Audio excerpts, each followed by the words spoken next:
What up, what up, what up? Hello, everybody. How are you? 11:48 here on the 10th of May, 2025.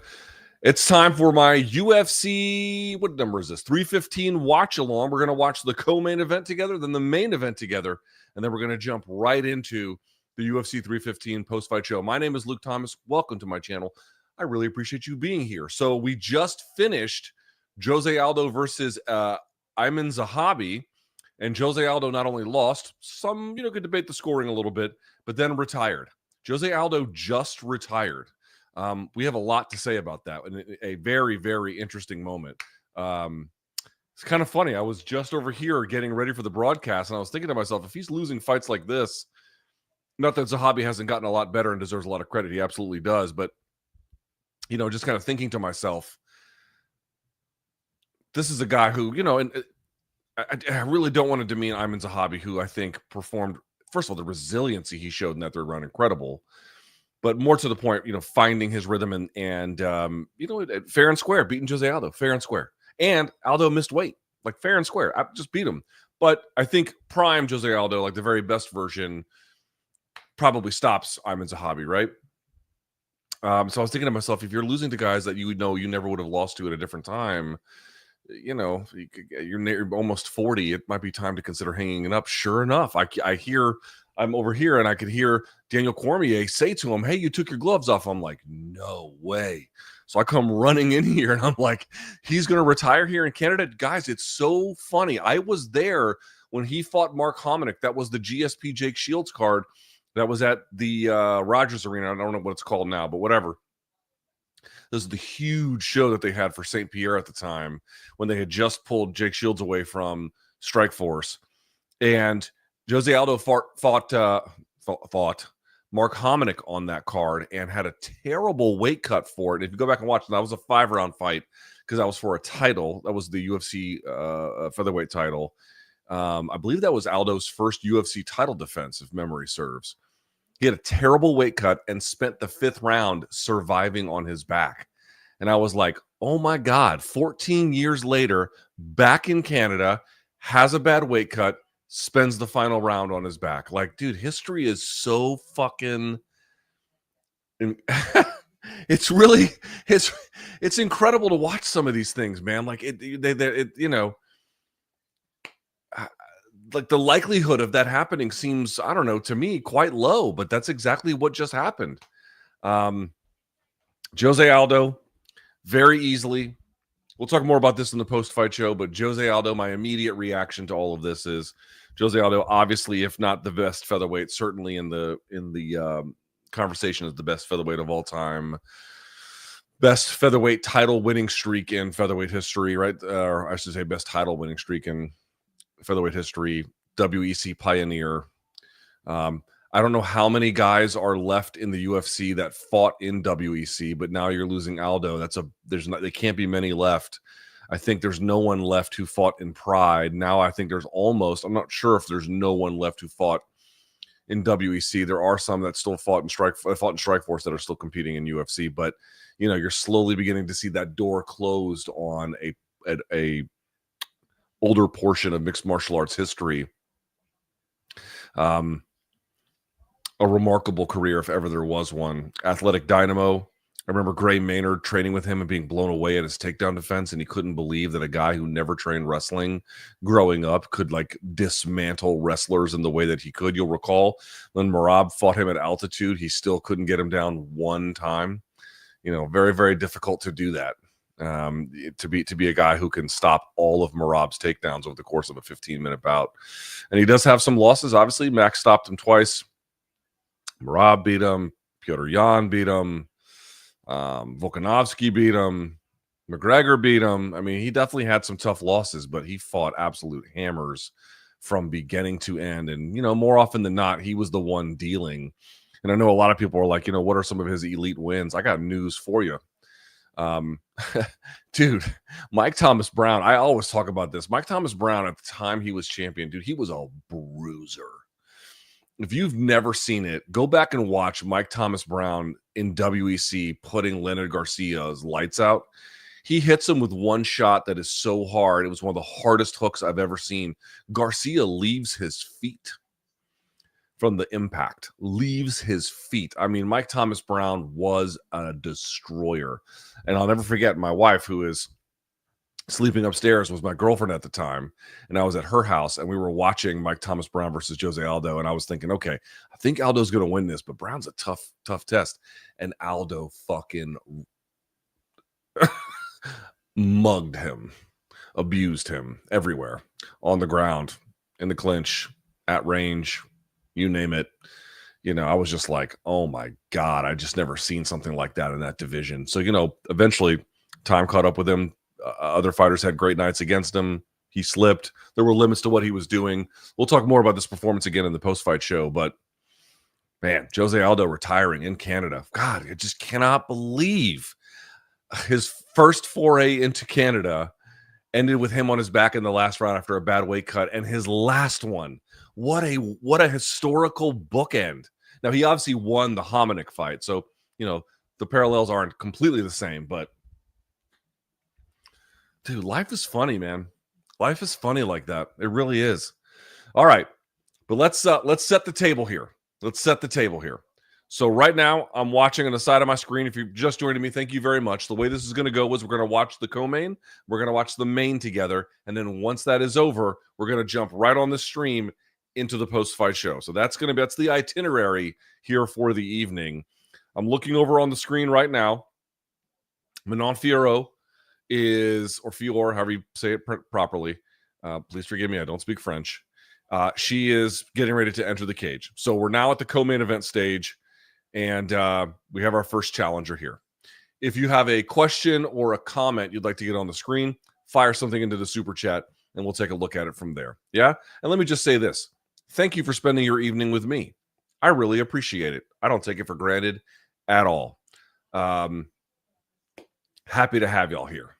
And I mean that with great sincerity. And even if you don't want to donate anything in the super chat, that's cool. If you just want to hang out, I appreciate you being here just the same. Yeah? Okay. All right. My God. I'm trying to process that Jose Aldo just retired. I mean, it's not surprising in a sense, right? Like, you kind of like, man, maybe it's a good idea for him to do that.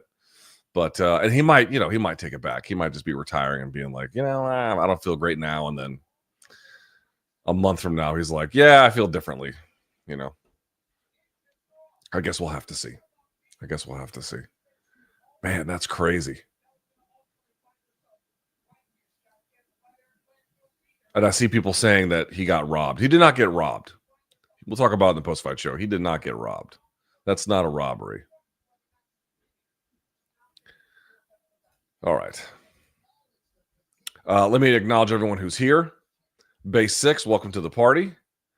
Dylan Fiction, did Grasso exclusively box at kicking range? Am I crazy? Dude, I really didn't understand the commentary on that one. I didn't understand the commentary at all. The commentary team was trying to argue, oh, Grasso needs to like make it ugly. And I'm like, okay. I'm not saying that wouldn't help in certain ways, but that's really not the problem. Guys, I have talked about this infinite number of times. Especially if it's a ground battle, whatever, but if it's a striking battle in MMA, two most important considerations: distance from yourself to your opponent and distance from your opponent, their back to the fence. These are, if you can control for these two factors, very high probability you're going to win. Grasso did nothing to control either. Going to be tough to win. I don't know what to tell you. Like the octagon, if you think about a ring, or I'm doing like the Illuminati symbol, but it's just 4 right angles, right? It's a square. This is a rectangle. Here, hold on. Here. We'll look at my Muhammad Ali coaster. All right. Well, this has got rounded edges, but you get the idea. It's like a contained universe. But the octagon, everything is like super wide on the angles, and it's very far apart. So people who have like that Taekwondo or even just sort of basic active footwork, if they're trying to move and use the space maximally and you're not cutting it off, you're never going to, not never going to win, but the chances of you winning are extremely low in that case. It's not boxing where you can, it's not easy to corner a high-level boxer, but boxers tend to have good movement and good footwork, the better ones do, because the right angle, the 90-degree constrained dimensions force it. Otherwise, you're just going to get pressed against the ropes and the turnbuckle routinely. Yeah? So, if you can't do that in modern MMA, it's going to be real tough to win. It's going to be real tough. All right. Here's Valentina Shevchenko, your two-time UFC flyweight champion. Is always impeccable condition. She's prop bet to win minus 295 for a fight to go to decision. I think that is very likely. I'd be surprised either way if this goes to a decision. I think one of the things I'm looking for, by the way, if Shevchenko, if she tries to go for the takedown, can she get it? We'll see. Fiorot has dynamite takedown defense. This gentleman writes, you seem to prefer boxing over MMA. No, but you only cover boxing on a surface level, big title fights, influencer fights. Is this a monetary decision? I don't prefer boxing over MMA. I prefer mostly MMA. I think high level boxing is the best. But in general, I prefer MMA. Yes, I only cover it at a surface level because there's 24 hours in a day, and I just don't have the same interest level to cover it. I don't. Christopher, welcome to the party. Eric out here being a mensch. Thank you, good sir. I appreciate you. Johnny, right? Luke, please go watch Sinners. It's a masterpiece. I've been meaning to. I just haven't had time. Sam, thank you, my friend. Welcome to the party. Dave writes, thanks for streaming. Here's to Belal winning. We shall see. We shall see. Should be a fun fight. My understanding is limited, but why don't fighters use their legs to push off the cage? They do. More when held in the clinch. Is it illegal or just not work? You have to be you can do it, but you have to be very careful about your balance and putting one foot on the cage to push. You can get lifted that way because you're now making yourself light through transition. You got to be real careful about that. Love the stakes for tonight's main event. Let's go, Belal. Yeah, listen, guys, I don't know how this main event's going to go. Right now, Bruce is doing the intro for the co-main. But here's what I'm going to say. Cautiously optimistic it's going to be good. Cautiously. What's up, Luke? Locked and loaded for the donk stream. From one wash donk to another. Cheers to a great way to spend Saturday evening. Thank you, sir. Thank you. Have you been watching season 2 of Andor? No, but I haven't watched the NBA playoffs. They're pretty good. Oh, Eric, welcome to the party. The WEC era is coming to an end. It might be already ending. Who's left on the roster who fought in WEC? Like nobody hardly anymore, right? How long could you go not leaving your house? A while. We're self-sufficient up in this bitch.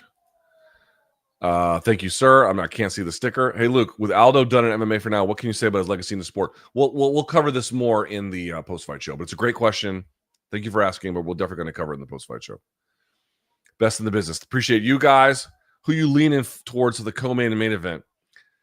I have a decent sense that Fiorot can win this one in the co-main. I really... BC makes me make picks on MK, but if I'm just leveling with you guys, I really don't know about the main event. I just don't know. Which isn't to say like one person couldn't win decisively. That's not my point. But like JDM's been off for a while.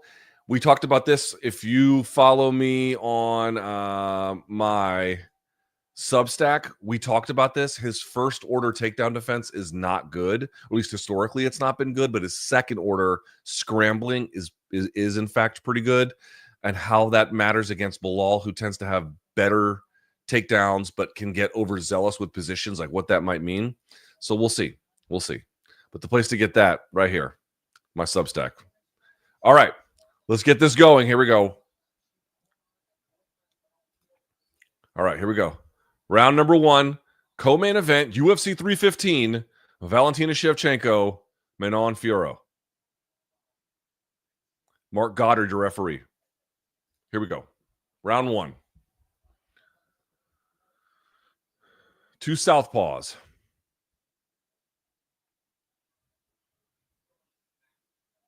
Nice jab from the champ. She tries to clinch. Look at the framing already from Fiorot. Did you guys see that? Caught inside bicep ties with both hands. Or both forearms, I should say.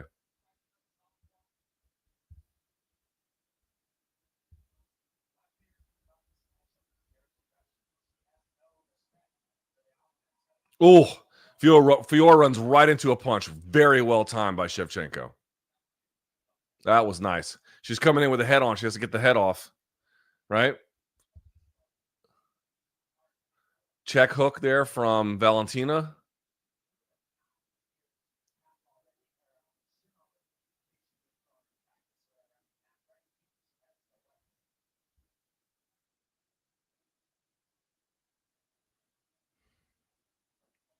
She's trying to clinch. Some sloppy off-balance striking from Fiorot so far. Valentina much more balanced. But Fiorot putting some pressure on. Let's see if what she can do with it. She stomp, oblique kick.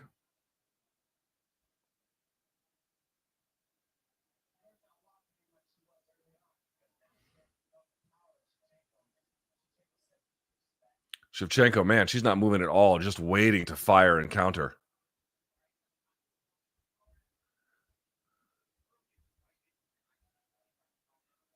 Good, dude.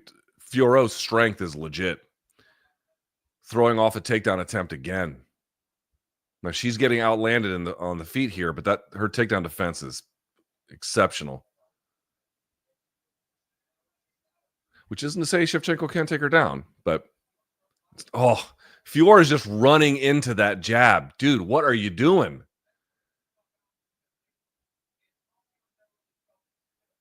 Now look who's advancing. Now Shevchenko's advancing. Ooh, there's that spinning kick. Fiorot read it a mile away. Side kick from Fiorot doesn't get much. Man, look at Shevchenko, balance but still on that back foot a little bit, man. And she does that kind of check hook coming in. Fiorot's got to put hand and feet combinations together. She's got to get Shevchenko to chamber the round, or to block, excuse me, and then go afterward. And now Fiorot's bleeding, dude. She's getting chewed up here. Man, I thought Fiorot was going to have a lot more success than this. Fuck that. She's getting battered.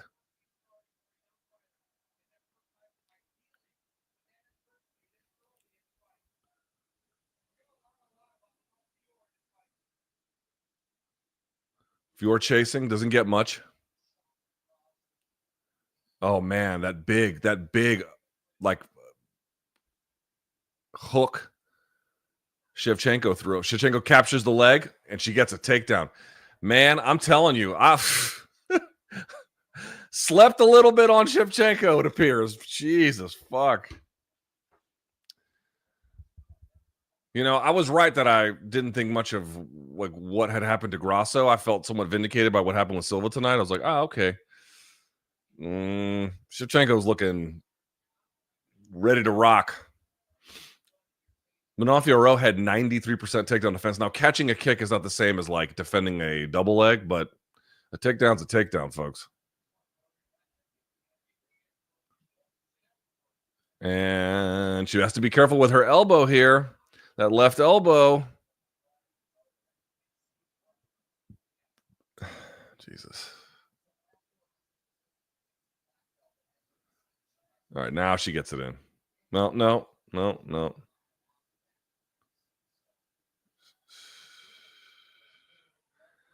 She's just laying flat on her back and accepting that she's going to punt on the round. She's going to punt. This is a terrible start for her. It's not 10-8. It's not a 10-8 round, but it's pretty clear 10-9.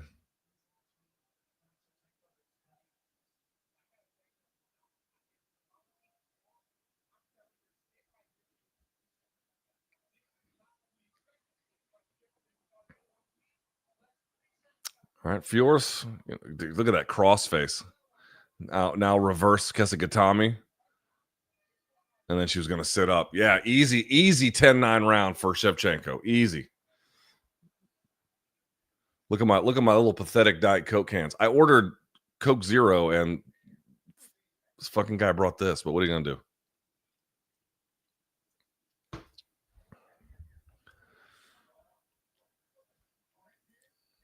I'm very curious to hear what they're going to tell Fiorot. She's getting battered stepping in.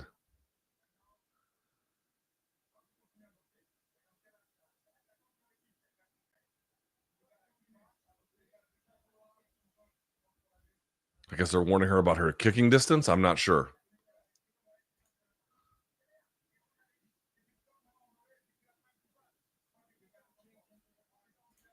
Have I ever been to Acadia? No, I don't think so. Z Blaze, welcome to the party.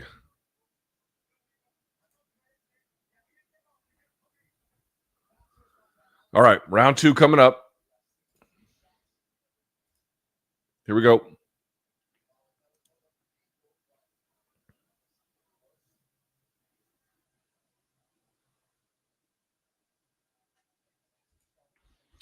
All right, round 2.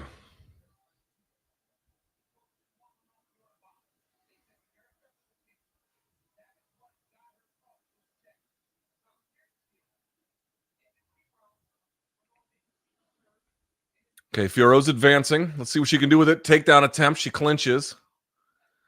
She's got double unders. Let's see what she can do with it. Shevchenko's caught the underhook on the left side. Doesn't mean she can't get it, but it changes the equation here.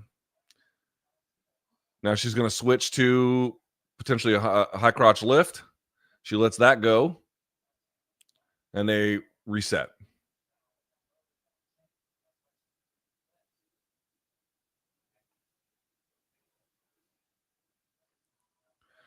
Shevchenko balanced, waiting, accepting pressure here. Let's see how she counters it.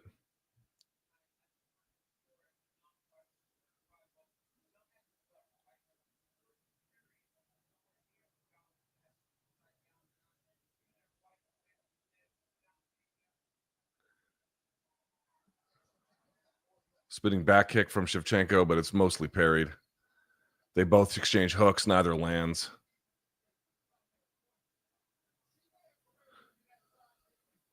Looked like she attempted a knee pick. Doesn't go anywhere. Fiorot.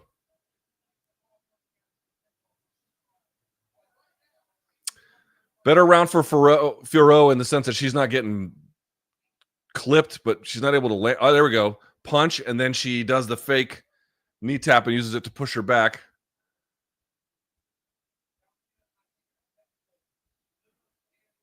So she's using this like step in lancing jab, Fiorot is, and it's having some success.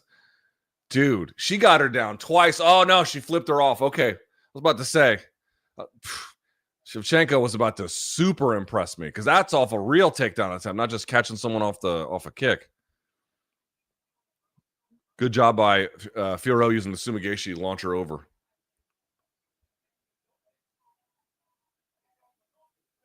Man, it looks like Shevchenko is able to cover distance, even though she's a little bit smaller. Good timing on the takedown. She's going to take her backwards? No. Good job. Takedown defense there by Fiorot. That's what I mean when I say she has good takedown defense. That's more about what I'm talking about. But elbow off the clinch. Not sure how cleanly it landed for Shevchenko.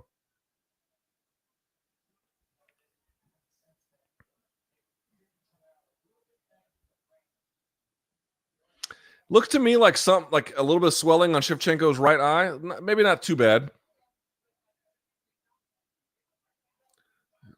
Nice entry off the jab. Let's see if she can get her hands together for this. No. Fiorot, she has to switch here. Her base is split. You got to switch. Her base is split. Can you get your hands together? Okay, you can step behind. That'll do it. Now you can get the back. Let's see. You got a runner. You got a runner. So you see if someone, she's breaking the hands. If someone is static along the fence, it's going to be hard to get them down. You got to get them moving. You got to get them in motion.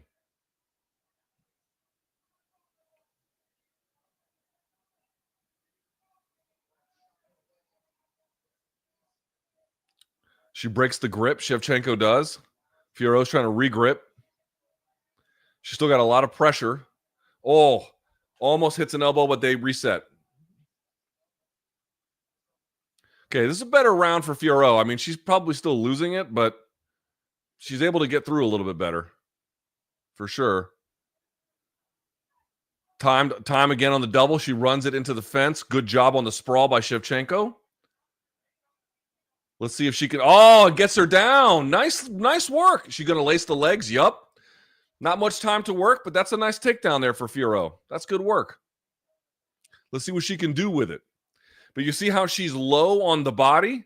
She's wrapped the legs so Shevchenko can't get out, but her own body has to cover the top of the thighs of Shevchenko, so she can't sit up and bomb on you. You have to be sit a little bit higher. That's what Khabib was always good at. Khabib would scoop right around the knee, where the knee bends, right around that part. So he could just sit up a little bit and then fucking unload. It's a little harder to do when you're at this. Now you see how she's trying to, what they call, choke up on the bat. See that? Oh! I don't know if that was illegal or not. She got hit with a knee. I guess it was legal. I'm going to need to see the replay. It looked like that. I don't know if that was a legal shot. Let's see. Oh, I think that was illegal. Now, it didn't land, really. It kind of pushed her back, but it didn't land cleanly. Yikes, bro. Yeah, that was illegal. I mean, the intent was illegal. Look at Brendan Fitzgerald. He's going like, what the fuck? All right, so it's probably 2-0 Shevchenko. Could be 1-1. Could be 1-1. I guess we'll see. I think Islam at 170 is simply way more interesting than the Topuria fight. Topuria fight's pretty great, but I'll take 170 Islam too. Lil Bodega. Hell yeah, brother. Welcome to the party. All right, round 3 coming up. All right, they're telling her, be ready. They're telling Shevchenko, be ready for the wrestling. Round 3, here we go.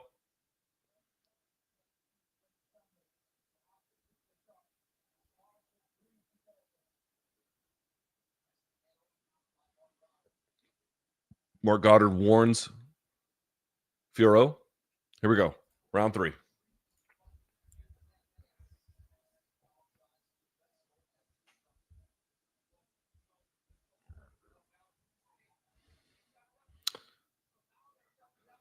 Valentina's flat-footed, just waiting to down block, waiting to counter. Now she's bouncing a little bit.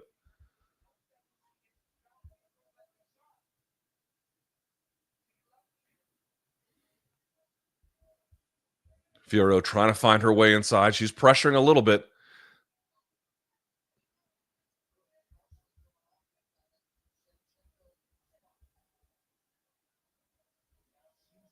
There's that same lancing jab off the knee tap. They clinched. Nothing doing. Good job by Shevchenko in stuffing that.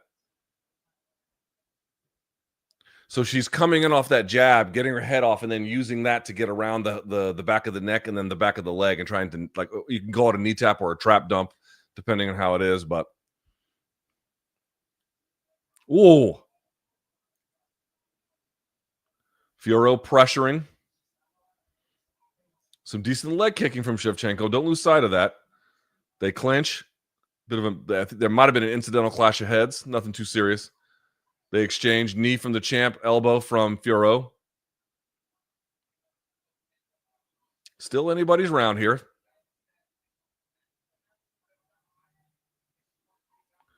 Okay, better from Fiorot. She got out of the way of the jab. That's nice. Side kick into a jab. That's pretty cool. It's pretty nifty. Or maybe it was a side kick into the cross. I have to go back and watch. But either way, that was nice. Shevchenko tries for a takedown. Can't get it.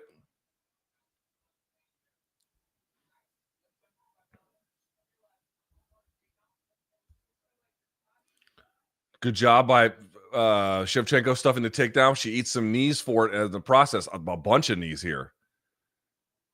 Oof.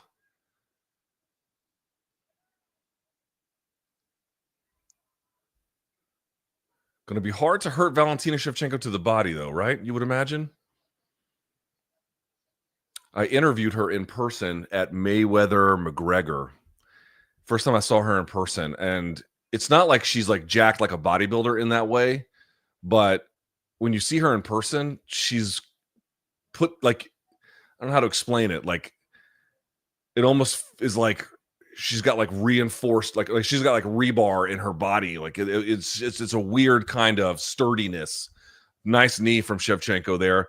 A halfway decent one from Fiorot to the body afterwards. And now she's got the underhook pressing Shevchenko into the fence. Let's see what she can do with it. Once again, if you've got him pressed up against the fence like this, you either got to play the high-low game or you got to get him in motion, or ideally you can play both depending on how you work it. This is what made Khabib special. He could get guys here and he wouldn't just hold them static. He could go the high-low game. He would run them, and that makes them light. You run someone in a direction, it makes them light if you can time it right.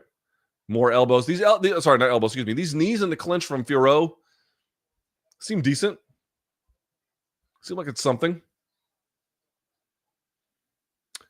The fact that Shevchenko has a Glock tattooed, I think it's a Glock 19. Maybe it's a Glock 17, I'm not sure. Tattooed on her ribs is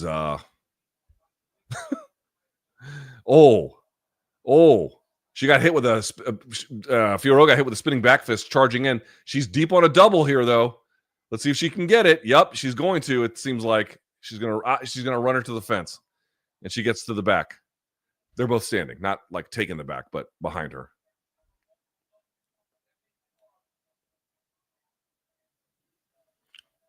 If you're Fiorot, you gotta drag her down to the mat here. You gotta make this authoritative.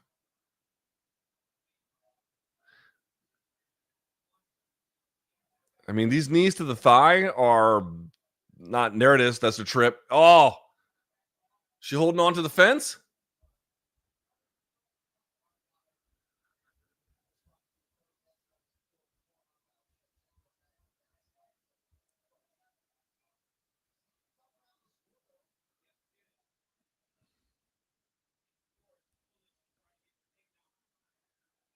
Fiorot trying to get off a single leg. She's got this knee shield. Elbow in the clinch for Fiorot. Something.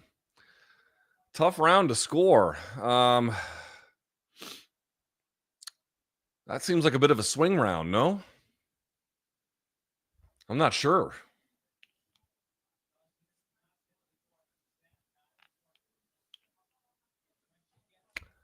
Yeah, that's a tough round. I could see that one going to Shevchenko. I wouldn't be surprised if Fiorot got it.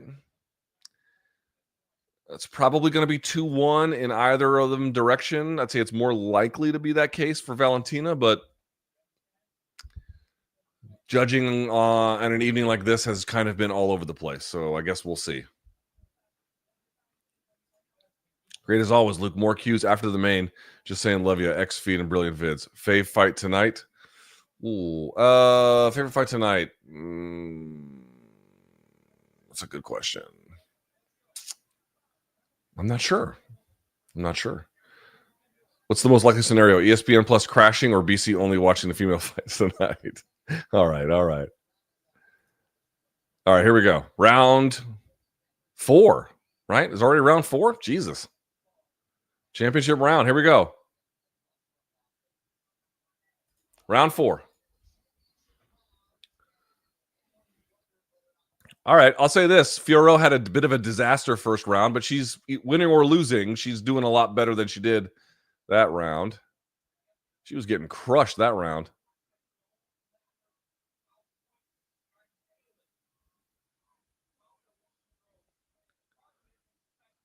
Side kick. That put Shevchenko behind the black lines, but if you're going to push her behind the black lines, leaning over, you're getting hit for that hook too. See that? Fiorot starts out on this pre-slip. Shevchenko read it and just met her with it.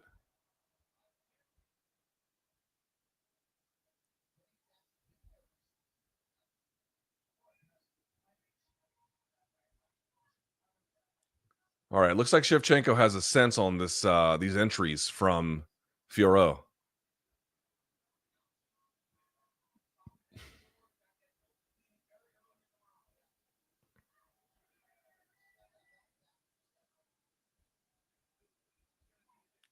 Fiorot tries to chase it down the takedown, can't get it, runs her to the fence. She has a body lock. Let's see what she can do with it. Oh, my God.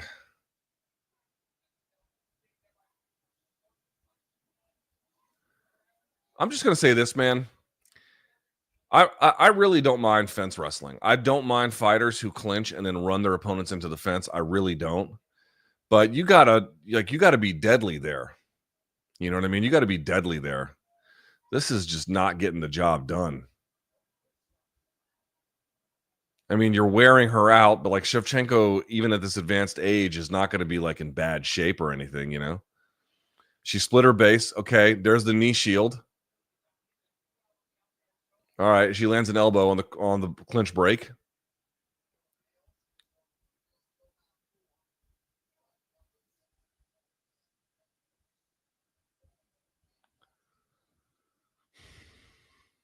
Fiorot chasing a little bit. Nothing bad happened to her there, but they clinch again. Good clinch break from Shevchenko. Forceful. She goes in on a double, gets nothing. Nice shot to the body from Fiorot. That was good. Those have been her best weapons all night. The knees to the body.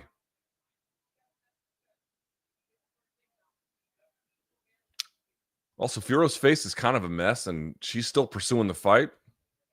I have respect for that. I don't love how static the attacks are along the fence line, but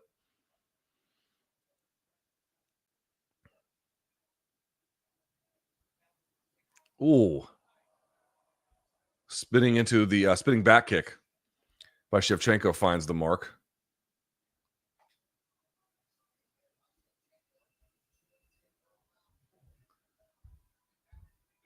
So it's not supposed to count, but it's probably going to count on some level. Fiorot has been the one advancing. Now we all know what the rules are that damage counts first, and it should. And we'll see how this all goes. But if the scores end up getting a little wonky, something to pay attention to. All right, Fiorot has her back. Again, these knees to the body from Fiorot are by far the very best things she has going. Double unders from Shevchenko, but they're at range, and they separate.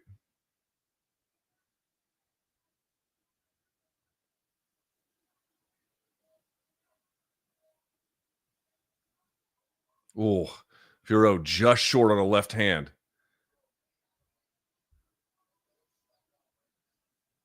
About a minute to go. Oh, knee tap. Fucking dude, Shevchenko, man, I got to tell you, brother. I wasn't sure she could get the takedown. She's not going to hold her down, so that's pretty good. But still, just getting that takedown. Although here comes Fiorot off the clinch. Fires the underhook. I'm telling you, these knees to the body, they're not nothing, bro.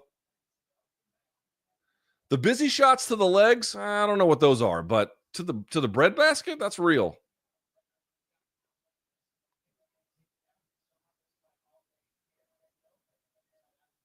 Yeah, good point by the commentary crew saying that, maybe not the best idea by Shevchenko to take her down because she got up pretty quickly and then was able to reverse into the position into the fence. Side kick from Fiorot. She looks tired, but she's working. She's working. I mean, the most telegraphed spinning back fist imaginable. Oh, she gets dropped with a check hook by Shevchenko. Oh, so that's going to seal the round for her.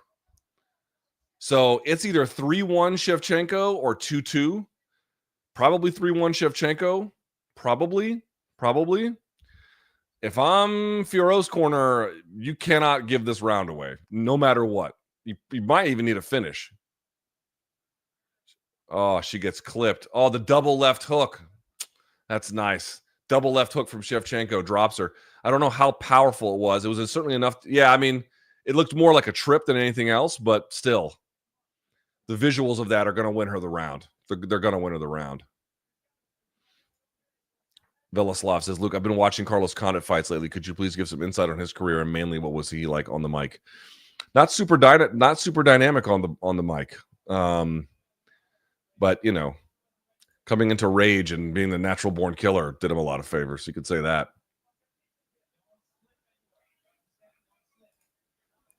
All right, fifth round. I think Fiorot needs to win it at a bare minimum to win the fight, and she might need a finish. We shall see. May not be the case. We'll see.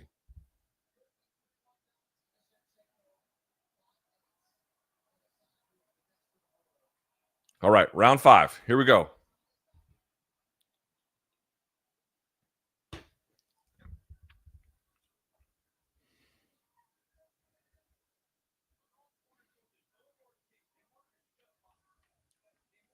Interesting. Apparently, Fiorot's corner told her no kicking, just boxing.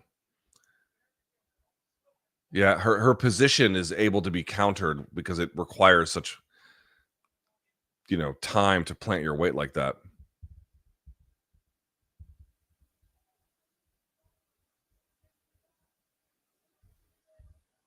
They clinch, both knee. Fiorot bullies her back. All right, Fiorot has double underhooks. Let's see what she can do with this.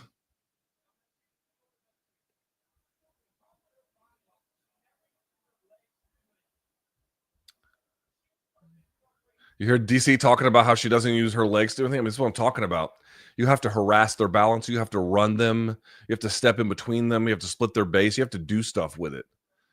You can't. Double underhooks is great. Also, if you watch Fight Day broadcasts, which are, again, exclusively on my Substack, when you have a body lock, you got to have it up around the shoulders or up around the waist. It feels like, oh, I'm going to get it in the middle of the back, but the middle of the back is not what you want. Shoulder girdle or hips. That's what you're looking for. It'll change the whole game for you. Bit of a counter there, left-handed counter from Shevchenko. Fiorot's pursuing, but she's getting kind of clipped. Good down blocking from Fiorot off an attempted takedown by Shevchenko.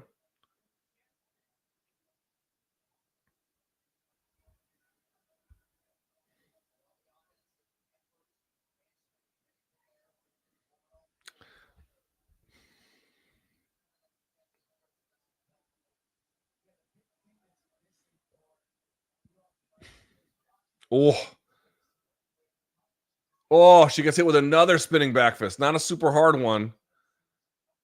All right, Fiorot back off the underhook, back in the clinch. You got to do something with it.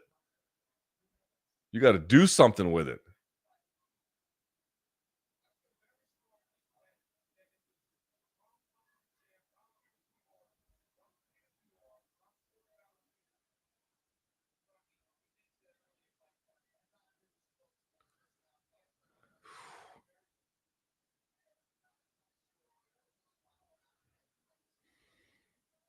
Superman punch from Shevchenko and a hook. Doesn't really get through. She tries to go for a double. Can't get it. Fiorot underhook. Whips her into the fence. God, Fiorot is very frustrating in this position. Very frustrating. You got to do something with it, man. You got to do something with it. You got to do something with it. Here we go. And then the clinch break. It's still anybody's round, depending on how this goes.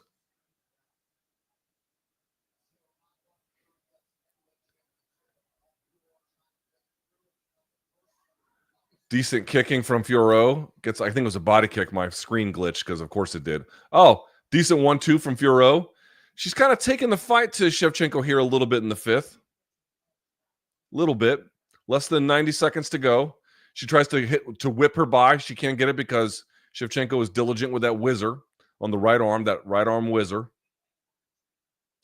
Good head pressure there from Fiorot. Again, you got to do something with it. Oh my God. You got to do something with it. Move her.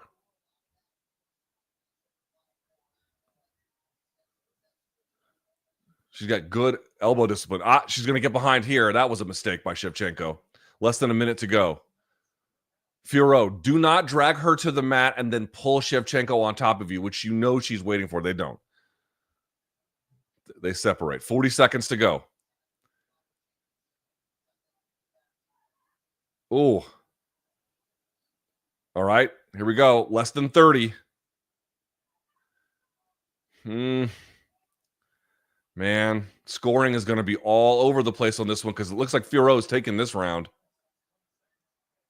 Shevchenko is standing her ground, but some stuff's getting through, some stuff isn't. She tries for another takedown, can't get it. Fiorot whips her over. Knee to the body. Nice elbow. Fiorot won this round. Man, this one's going to be close, folks. This one's going to be close. In my opinion, I think Shevchenko should take it. I think she should, listen to the words I'm saying, should take it. Should. Doesn't mean she will. Close fight. The only round that's like decisive was round 1. Round 5, pretty clear. No, 4 was decisive too. I mean, like crazy decisive, like, well, I know, no, 4 was decisive too. It's 2 and 3 where really it's 3. 3 is your swing round. 1 clearly to Shevchenko, 2 clearly to Fiorot, 3 toss up, 4 Shevchenko, 5 Fiorot. Round 3 is your swing round, it seems like to me. Boom. Tough fight.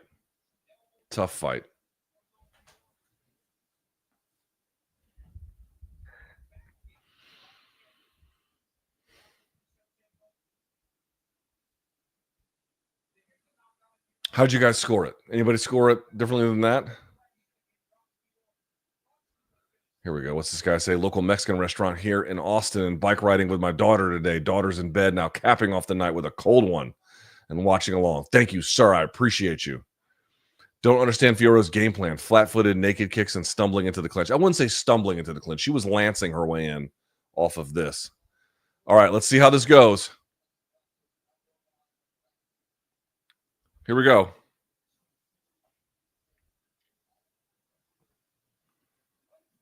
Here's Bruce.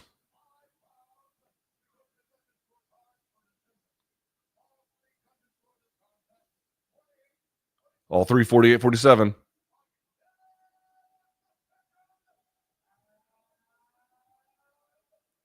Yep, Shevchenko wins. 48, 47. Good job by her. That one got a little hairy there for a little while, but dude, she's fucking skilled, man. I thought Fiorot was in deep trouble after the first. Well, I thought Fiorot was going to win ahead of the fight. Then I thought no, that's a terrible prediction. She rescued herself a little bit in the course of that fight, but Shevchenko got a lot of ways to win. Let's see what she says to Daniel Cormier here.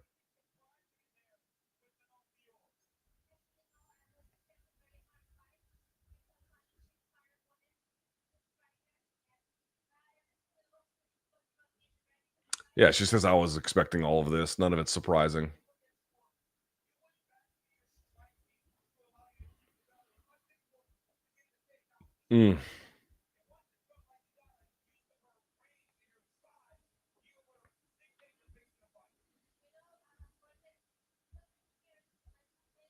Those trunks, I didn't even notice that they had the lions on them or the tigers, whatever they are, by Shevchenko. Those are cool.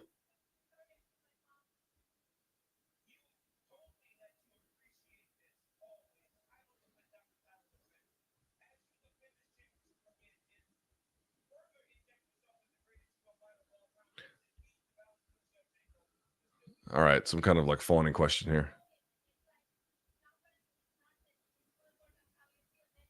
Yeah. All right. Anyway, Valentina got that adamantium bonded like Wolverine. I'm telling you, it's ridiculous. The key eyes kind of made it 10 times more infuriating. Yeah. I mean, I had it turned down so I don't have to hear him as bad, but yeah. Oh, she does what's it called? The Liz Ginka dance? Something like that. Jesse says, vets supporting vets. Thanks for covering the sport, even in the strange phase and era. Hey, buddy. Luke, you missed my question. Jesse, where does Jesse have a question? Jesse's on a vacation far away. I don't see it. Devin says, this is hard to watch. That was fucking terrible. Okay. That's a little strong. I didn't think it was terrible, but it's main event time. And listen, this fight could be boring. I don't know. Obviously it could be boring. Right? Could be boring. But I feel like it could, at least in spots, it could be real fun. I hope for this main event. I fucking hope. All right, well, there's Belal. What more must Valentina do to be the GOAT? Well, the problem is she's got those losses to Nunes. That kind of hurts. Also, like Cyborg's got a pretty good resume too, but it's probably those three, Matt says 10 title fight wins. Man, what a legacy. She's a GOAT. She's at that division. She's, to grow up at the time when like Silva and GSP and Jones and DJ were all kind of doing what they were doing. You were like, wow, these guys just have longevity streaks. And then they got out of the sport and you realized it was just a moment in time where and then Aldo to an extent as well, where all those guys were just dominating in a way that just hadn't been done before. And I was like, man, when are we going to see a guy in the men's division do something like that again? And, Volk put a decent win streak together for sure. But it turned out it was on the women's side, like people like Shevchenko. Ridiculous. Amazing. Howler says Bo would have folded to those knees. I don't understand his post-fight response. I don't get it, because he goes on Ariel's show and he's like totally humble and like, you know what? I was a bit naive is what the word he used, and then afterwards he's like, everyone who came out against me, I took a screenshot, suck my dick. And I'm like, lighten up, Francis, Edward, member for 14 months. Thank you, my friend. John says, how do you see Natalia Silva striking versus Shevchenko? Worth giving her a shot already. I think the takedown might come into effect there. Oh, they're doing power slap ads? Hell yeah, brother. Power slap. Are you a divorced dad who... Power slap. The 3 a.m. television choice for divorced dads with nothing to do on Sunday morning, Oh, God, they got Paige Van Zandt doing it now? Oh, my God. Damn, bro. That's kind of sad. Oh, well.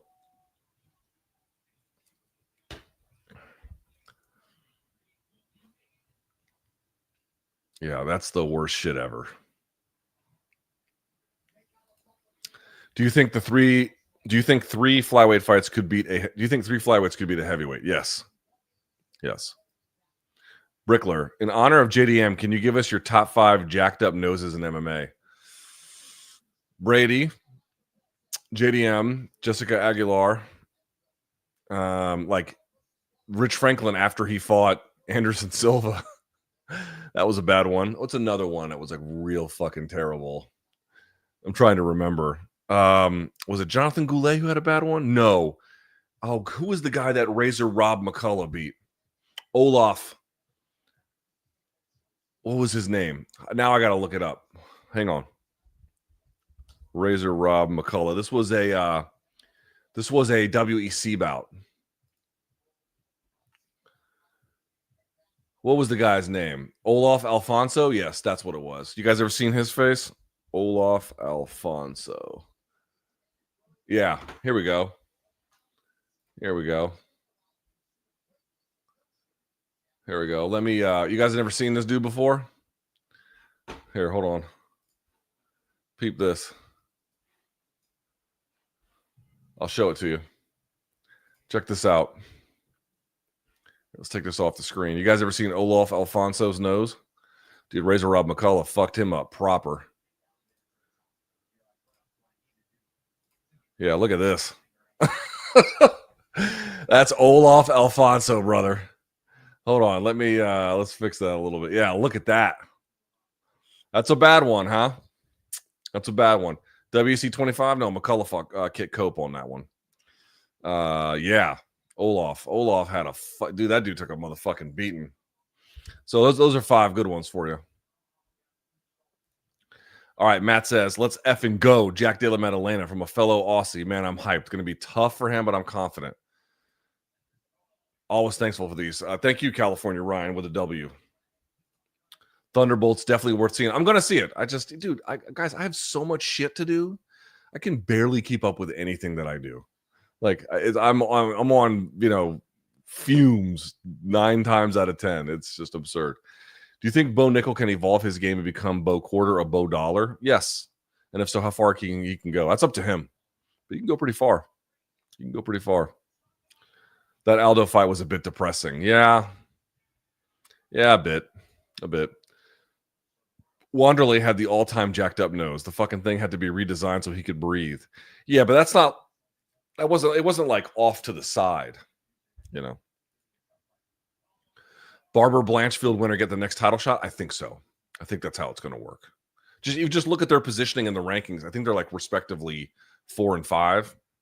It just seems like that's what it's set up for. John with the Totoro avatar. With today's light heavyweight top 5, and I mean any of them, beat last generation's light heavyweight, Jones, Cormier, Gus, Rumble, Teixeira. Dumb question, but here we are. Yeah, I mean, I suspect that Ankalaev could probably get a win off one of them. Poatan maybe 2, but I mean, in general, I would pick the previous generation, Sorry if this is a weird question. How do you think Dana White's MAGA ties square with TKO's growing links to pro-Muslim figures like Saudis, Turkey, Al-Shabaab? I don't think it has anything to do with. I don't think that's the right lens to examine it. I think the lens to examine it is, dude, they straight up admitted this week that they're going to, like, why is UFC going to Baku before they're going to Madrid? Why are they going to Baku before they're going to Barcelona? And it's because Baku put up a bunch of money. It's a huge way for them to make money. What I'm trying to make is they go to Abu Dhabi, they go to Saudi Arabia, they go to Baku. They'll go anywhere. They'll go anywhere, like whoever pays them. So to me, it's a question of, like, I wouldn't look at it through a MAGA lens. I would look at it through, they'll do business with basically almost any government. It appears. I mean, it doesn't have any explicit, domestic partisan valence in that particular way. Opinion: Fiorot looked terrible. Terrible is a strong word, but also not 100% sure how you find 3 rounds for the champ. But yeah, 2, 4, and 3, 2, 3, and 4, basically. Yeah, not that hard. All right, here we go. Here comes JDM. Haven't seen this fucker in 14 months.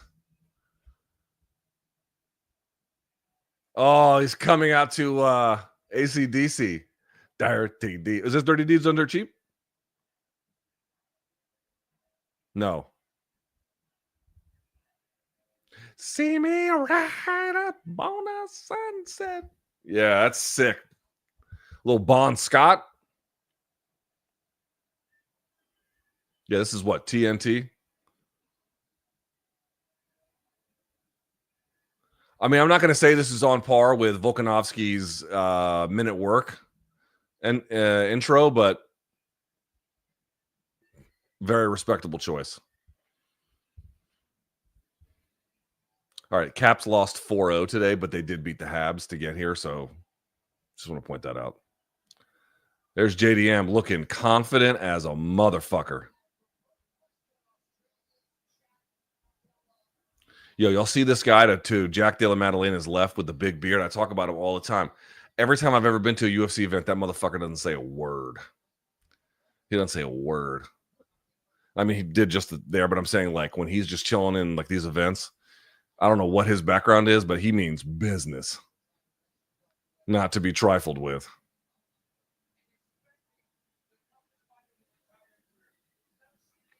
There's Craig Jones.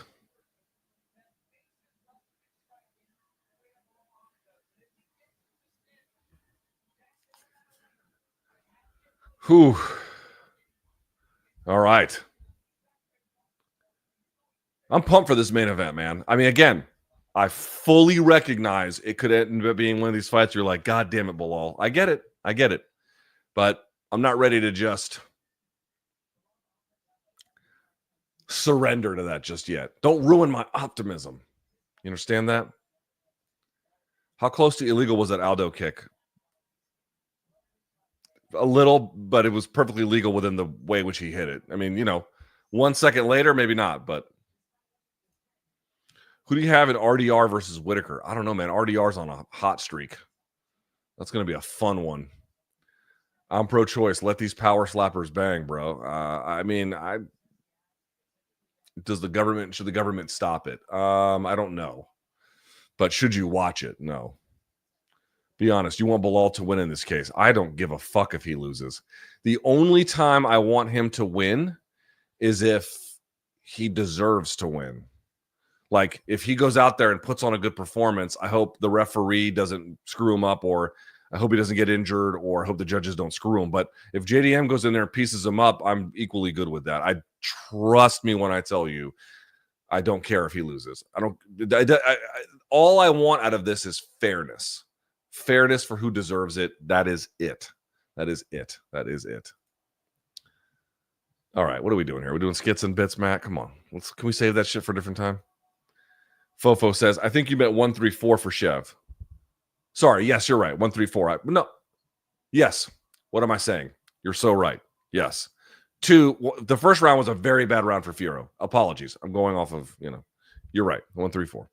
But even still, I don't fully see the case for round 3. I'll need to rewatch. Yeah, same. I mean, I'm doing it in real time here. I haven't a chance to review, but Luke, are we in for a JDM drubbing, aka a Team Habib grindfest, or a boxing masterclass?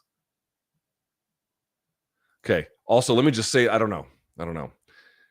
I'll just say this: Belal coming out to "My Blood is Palestinian" is A+ walkout as well. It goes hard as shit.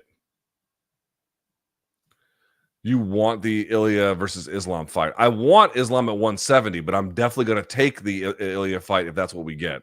You can't lose. Either way with Islam, you can't lose. You're going to get the Ilya fight or you're going to get him at 170. Either way, I'm good with it. Here comes Belal. Tons of Palestinian support all around him.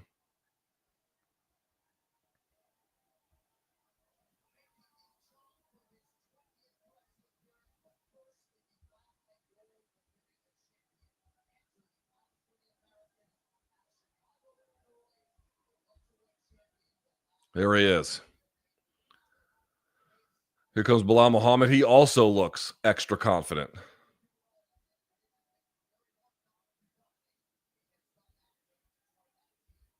Yeah, this one I don't know, boys. I mean, we did some tape study on this. If Muhammad wins, could you hardly be surprised? No. If JDM is able to stuff enough takedowns to win a couple of rounds but lose ultimately, would you be surprised? No. I think what would be not surprising, but the one thing we haven't really seen would be something like JDM stop, like as I mentioned on the tape study, his first order takedown defense is not great. He usually, like, they can get underneath his elbows, and so then he's having to, like, scramble back to his feet after being taken down. He'll have to stop that in order, I think, to really have a chance to win here. Or at least, it would greatly increase his chances. There's Belal, first team all body. Great team he's got around him.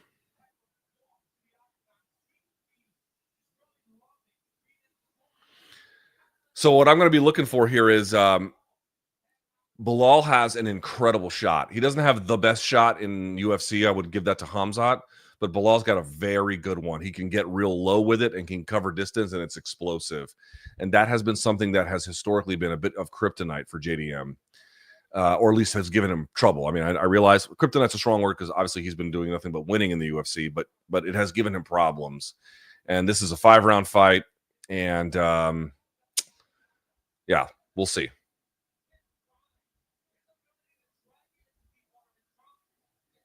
All right, let's see. Here comes Belal. I respect the shit out of Belal, man.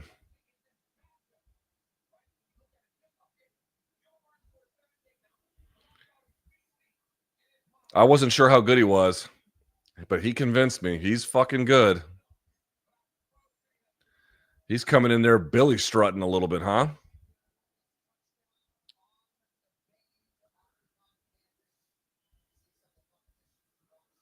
JDM looks to be in incredible shape too, not for nothing.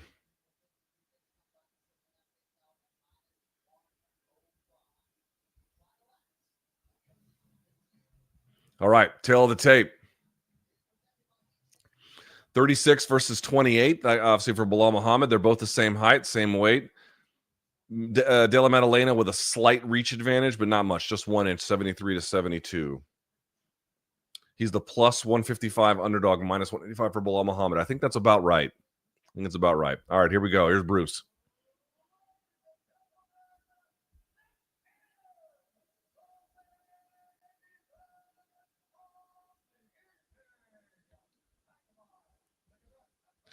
Whew. I'm kind of excited, boys. I'm kind of excited. You ever hit a punch full power in a fight? Definitely in sparring. Not just boys, LT. The ladies are here too. Okay. All right. Duly noted. Gentleman and lady, welcome. Thank you very much. Thank you for being here. Are you expecting Belal to shoot the legs or clinch, hand push into the cage? I'm expecting him to shoot. Now, again, he might vary it up, but in general, I'm expecting him to shoot. And for JDM, do you want to see him on the front foot or countering? I think he's going to have to be on the front foot. But we'll see. I mean, we haven't seen JDM in a while. Let's see what he comes up with. He's mean fucking mugging. Let's see what that does for JDM.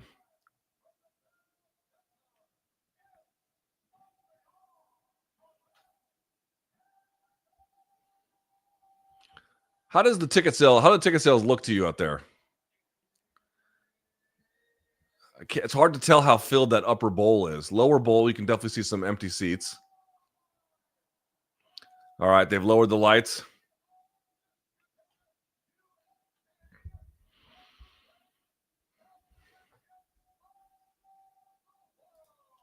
Shout out to Mike Valley. He was my first coach. Awesome guy. Oh, awesome. Yeah, dude, Mike Valley. Seriously? I think it was Cormier who said it, or maybe I forget who said it this week, but someone called him like one of the most underrated coaches in MMA. It's definitely true. It's definitely true. Belal Muhammad might be first team all body, but you got body for days, Luke. Not the Metro lady. It was the Amtrak lady. She called me sweetie the other day.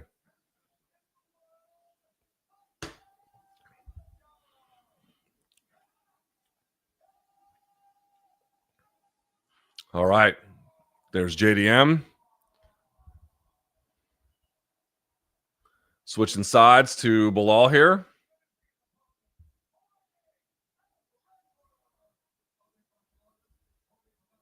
Damn, 24-3, brother. That is a fucking good record.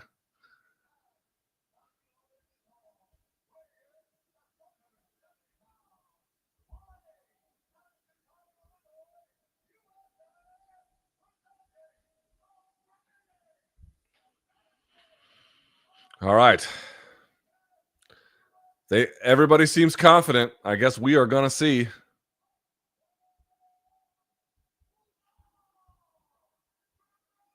Belal.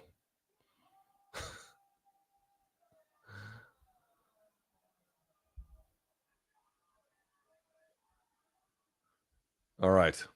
Face-off time. They touch gloves. Nice. Jason Herzog's your referee. There we go. All right, boys and girls. Here we go. Your fucking main event. I'm pumped. We shall see how this goes.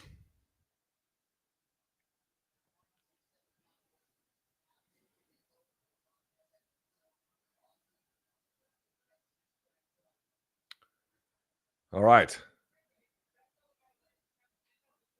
Round one. Here we go.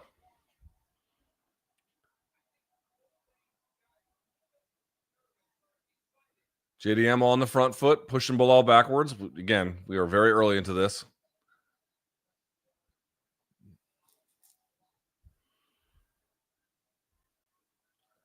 JDM right on top of him, just jabbing already. I'm surprised by that. Jabbing to the body. You're going to imagine he's going to want to keep that level low.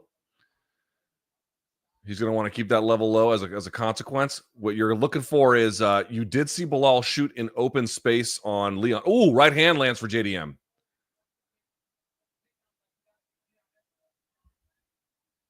He's pushing. Okay. Belal uses these kicks a lot of times to get these guys to retreat in space. Trying to point out, Belal tried to take down an open space against Leon, and it didn't work. It's up against the fence. He had dynamite success. Not to say that won't work here, just something to keep in mind. JDM already jabbing to the body. You can see some redness already on the midsection of Belal.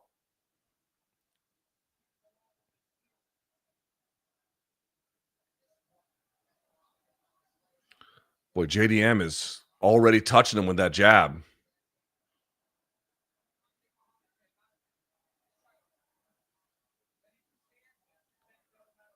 I mean, so far, JDM taking his time. Looks to me like a little bit, yep, I was just going to say lackadaisical with his intensity, and he gets hit with a right hand. Good job by Muhammad. I guess he's going to get hit with another one, dude. You need to, like, sharpen up here a little bit. He's a little too relaxed. That's good defense there from JDM. He's good about rolling with this. High guard. JDM, you would imagine greeting Belal with knees as he tries to intercept him is going to be important. Oh, head kick with a left hook combo partially lands for JDM. That's nice. JDM is clearly better than him on the feet. Oh, right hand lands for JDM, but Belal was retreating, so he mitigated some of that.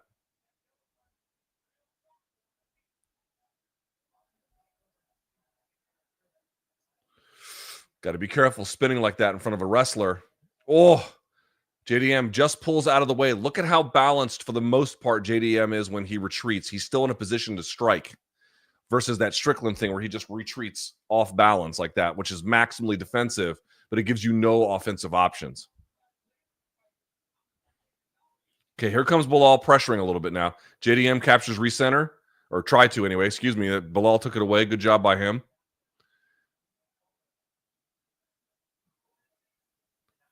Two minutes to go. Nice leg kick from JDM. JDM kind of picking his spots here. Good variety of strikes.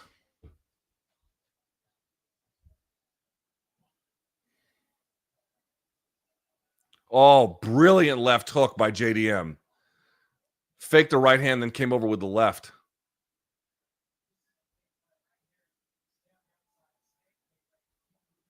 Jab to the body.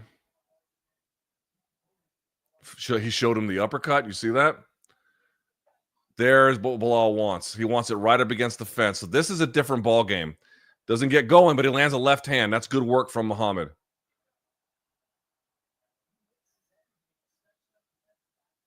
Good takedown defense from JDM, though. Here comes Muhammad again, pressuring him. Showing him that knee, showing him the rear uppercut. Uses the left cross to slip underneath the hook and take recenter.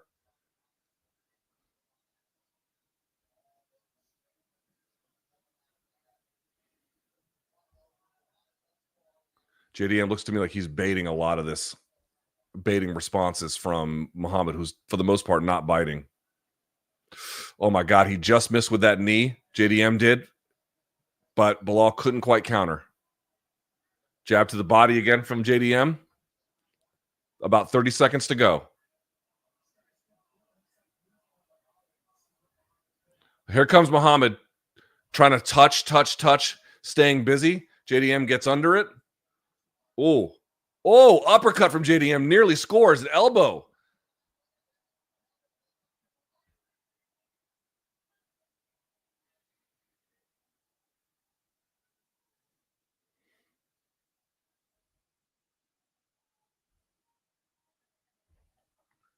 Okay, decent first round, but it seems to me pretty clear JDM round.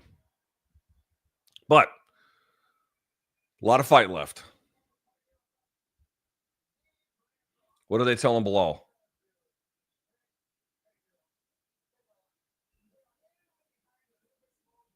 You're a little bit behind, a little bit slow.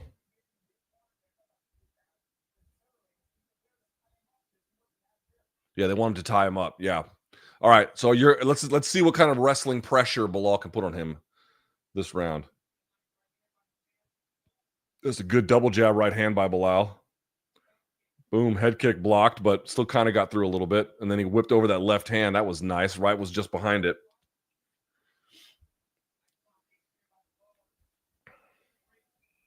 All right, round two. Here we go. Seconds out.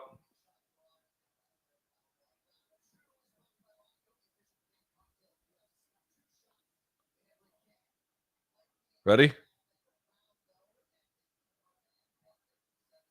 Round two. Here we go. All right, Jack back on that.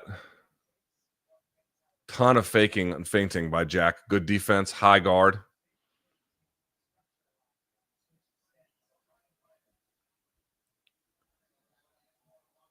Got to be careful with some of these kicks if you're JDM.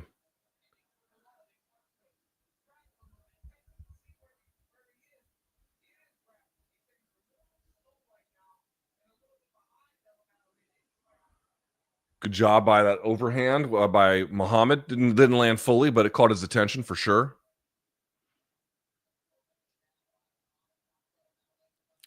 You know, Belal's got a lot better boxing. Like, look at this check hook he's throwing. He's got these, like, short kicks that at least keep you honest. depending on, JDM trying to get out of the way of stuff. So they I bet they knew JDM was going to be leaning side to side depending on what he was trying to get away from. They were going to have various kicks to get ready for that. Right hand, JDM's chasing, partially landed. JDM doing a good job of keeping this fight largely in the center or pressuring.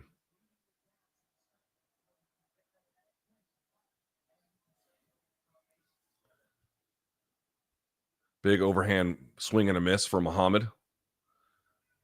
Big flurry from Muhammad, misses. JDM doing a lot of rear leg snap kicks and front leg too, I suppose.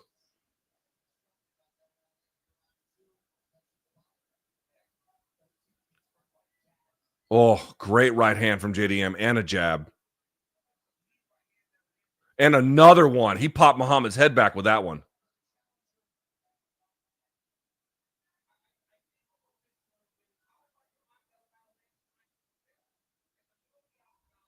They just talked about, what did I just say? He was spending time in the middle of the octagon. DC just brought it up.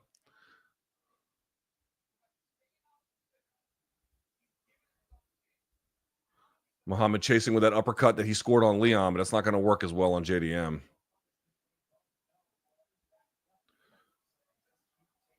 Decent right hand from Muhammad. Okay, here comes some pressure from Muhammad. He's letting JDM kind of take center again. It's interesting. There's that takedown. Got nothing on it from Muhammad. Looks like Muhammad, is he bleeding a little bit from his nose? Oh, man. Threw a right hand and rolled under. Boys, mwah. And lady, that's what I'm looking for, man. Yeah, I think Belal's bleeding a little bit from his nose. Nothing crazy, but it's happening.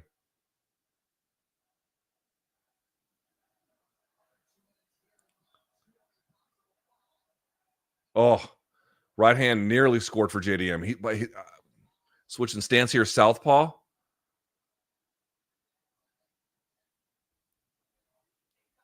Elbow from, it looked like, maybe a right hand from Belal landed.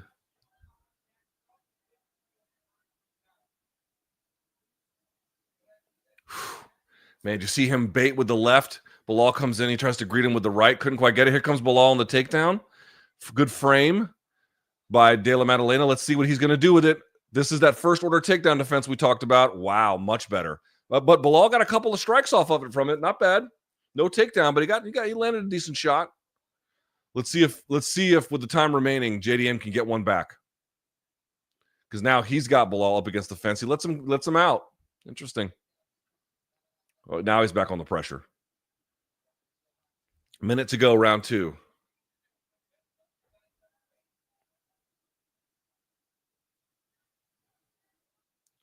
Man, JDM, good check hook there.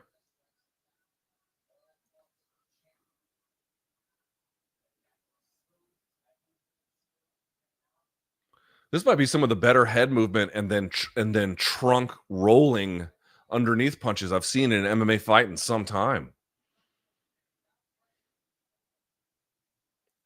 Overhand right from Belal's been catching him with that overhand right a bunch in this fight.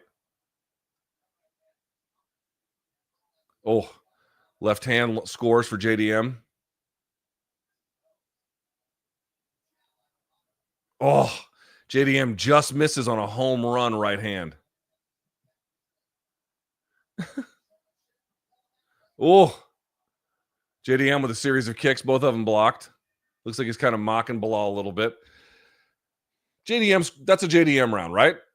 Should be up 2-0, right? I think. Maybe Belal got the round. He ended a couple of decent shots. But I think that was JDM's round. I'm not scoring hardcore, but it just seemed like JDM's doing the better work. But Belal's, he's keeping it competitive. BC said Belal top pec deck. No one mentioned Buckley. Oh, Buckley's up there too. My son Silas and I are watching your live stream. Sure, can you shout Silas out? I don't know who Silas is, but Silas, if it's past your bedtime, blame your dad. All right. Notice JDM guard is lower than usual. Has to be. How can you down block effectively without it? Right? Has to be. All right, round number 3. right? Round 3.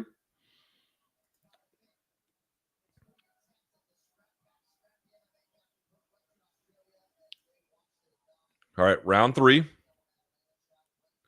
Let's see if somebody can like turn the tide here a little, one way or the other. All right, round 3.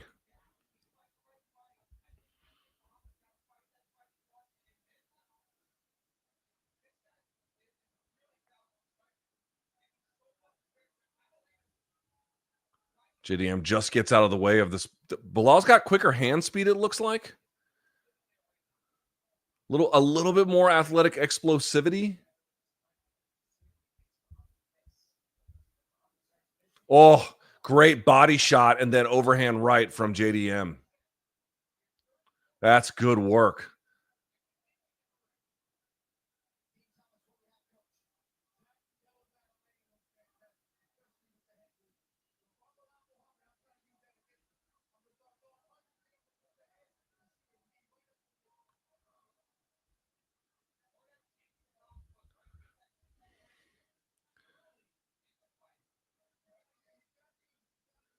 I'm trying to listen to Dean Thomas's advice here. I largely agree with it, but I agree more with DC with the kicks to the outside to corral the head movement of JDM. You got to have some kind of answer for it.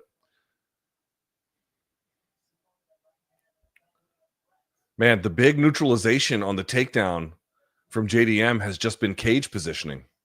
It's just cage positioning. Once again, the two distances.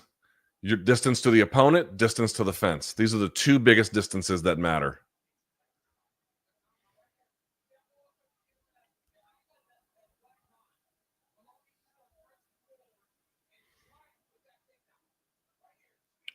JDM's circling a little bit towards with his back towards the fence. Belal hasn't really landed much of anything this round yet. Still plenty of time.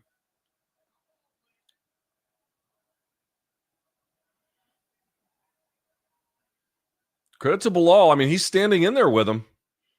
Some stuff's getting through. I mean, they're good jab by JDM.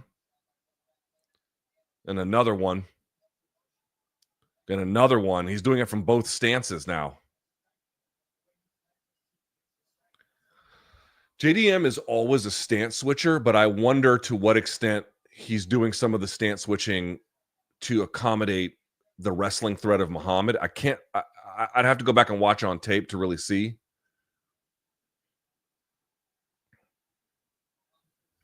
Belal will shoot from either stance, but he typically likes to end up with his left leg forward.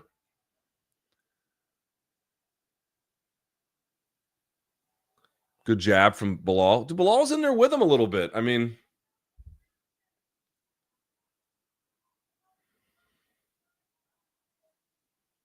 feels like the fight has kind of settled into a rhythm, though.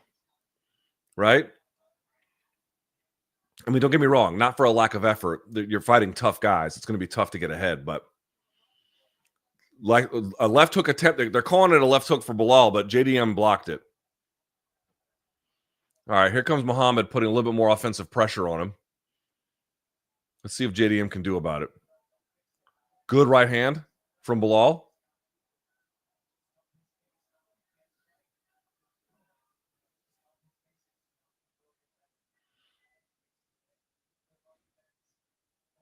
JDM touching with a jab. We talked about this on Fight Day broadcast. Again, is on my Substack. JDM kind of real good about just touching, and then picking one, and then making that be the faster, heavier one. Oh, nice right hand from JDM. You know, Muhammad's got a bit of a chin on him.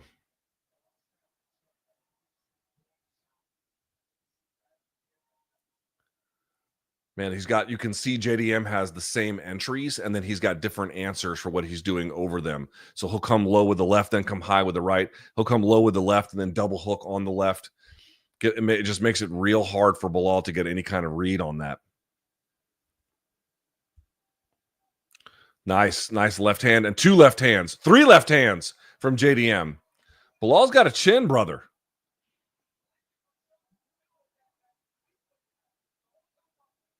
Yep. Here comes Belal on the takedown. Now there's just 22 seconds left. Could be a ninja choke here. Let's see. You can see, look at the difference here between the last fight. Look at Belal kind of harassing the balance of JDM. It's still tough to do, but you can see he's trying to put something else together here. JDM turns the table and he takes Belal. No, doesn't quite take him down. Got to be careful here because you don't want to get. Here we go. Whoa. Dude, I think JDM is up 3-0. I think he's up 3-0 here. JDM not effing around the cage like a guy who gets taken down and refuses bottom. Awesome prep and intensity, definitely. JDM southpaw reminds me of 145 Connor jab and teep a little bit. Connor's got a little bit more, Sean O'Malley style movement, relatively speaking. But yes, I generally agree. Are the Canelo hands in the room? Hey, listen, he's standing with JDM. I mean, he's not winning standing with JDM, but he's not like pathetically getting run over or something, yeah?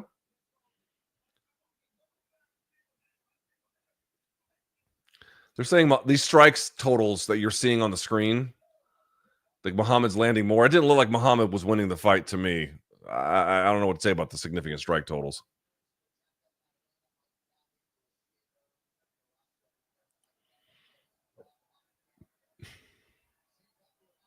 All right, here we go. Round 4. All right. Again, the fight's kind of settled into a singular rhythm. I'm going to see if one of these guys can upset that a little bit. Big retreats now from JDM. Or I should say bigger retreats. That portends a lot potentially for defense around the cage. Ooh. So Belal missed on a bunch of punches. JDM, wow, finds his way back to center. Nearly lands a hard right hand.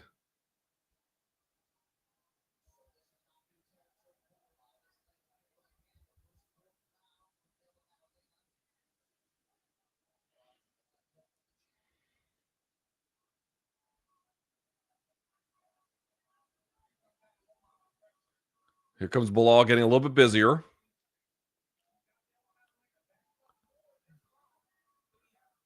JDM. Belal's so far putting some good pressure on him this round.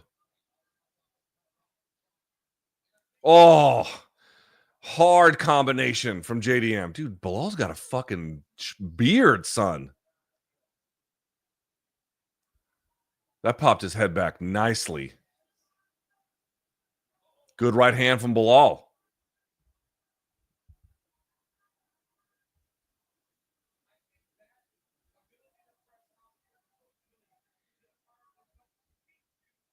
Here comes Belal chasing, eats a right hand for his efforts. Not a big one.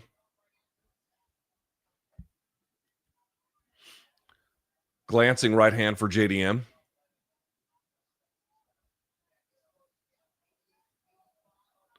Oh, big right hand. Rocks Belal, but he's still on a takedown. Can't get it. JDM is punching his way out. Whoa. Dude.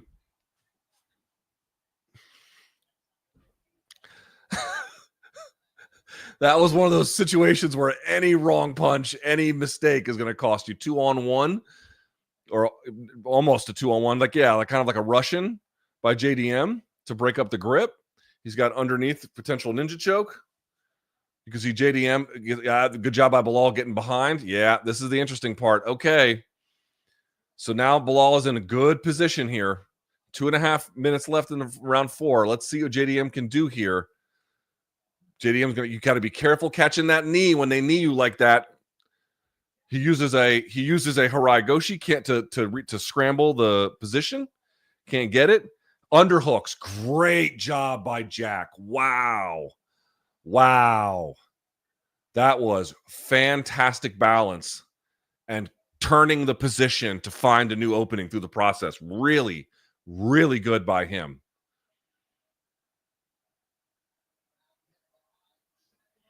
Okay, Belal turns him back off the underhook, but they're still at a 50-50-ish neutral position. So, I was going to say some good dirty boxing from Belal here. And now they separate and they recentered. Good right hand for Belal. JDM needs to pick up the intensity.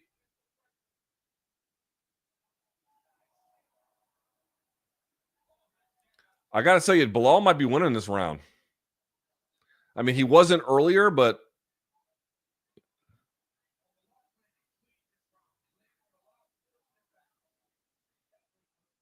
Belal breathing heavy, though.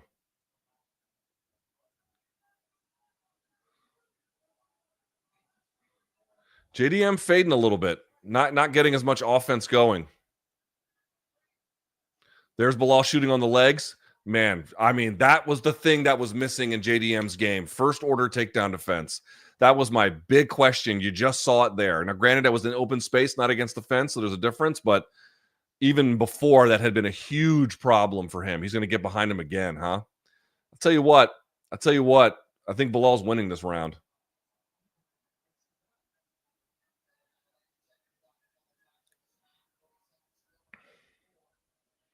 Uses the Harai Goshi to separate, and it works, but Belal stays on him.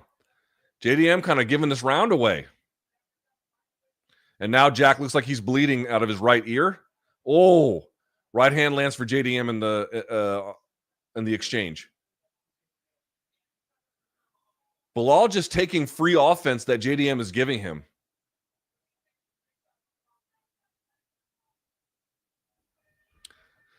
I'm going to give that round to Belal. So I think it's 3-1 Jack, but it could be 2-2. Could be 2-2.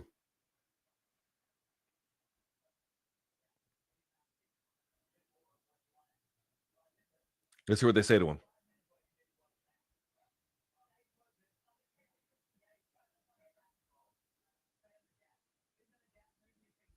Yeah, they're just telling him the basics. Stick with the jab, move your feet. That's about it.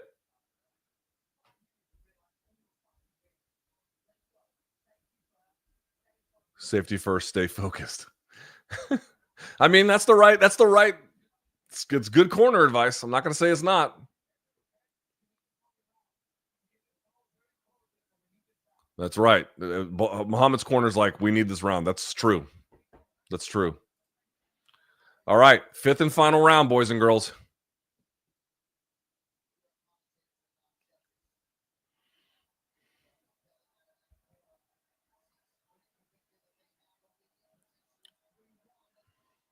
I have it 3-1. No, they got to back up. Here we go. All right. Round 5. Last round. JDM's got to stay busy.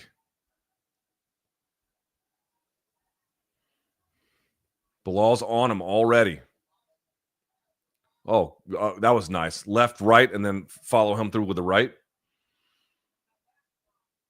You better stay off the fence. Yeah, there you go. Good shot to the body. He'd kind of gotten away from that to some of the body work by JDM. JDM, you better get off the fence. Better get off the fence. Better pressure him. You better answer him. Here we go. But Belal, man, he is resilient. He is resilient. So he's on JDM here. No one's really landed a whole lot. A little bit of exchange there. JDM kind of got his punch smothered. He hooks out. He's trying to get out. Belal stays on top of him. Oh, 2 good lefts and a right for JDM.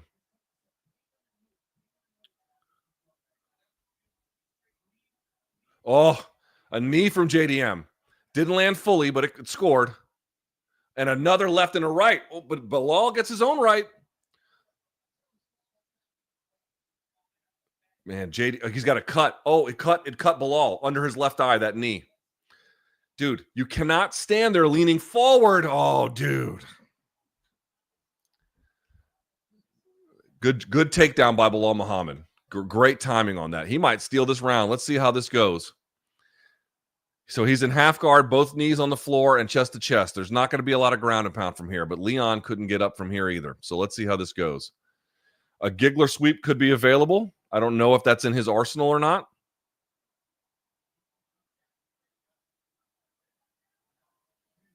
Let's see. Let's see what Jack can do from here from underneath.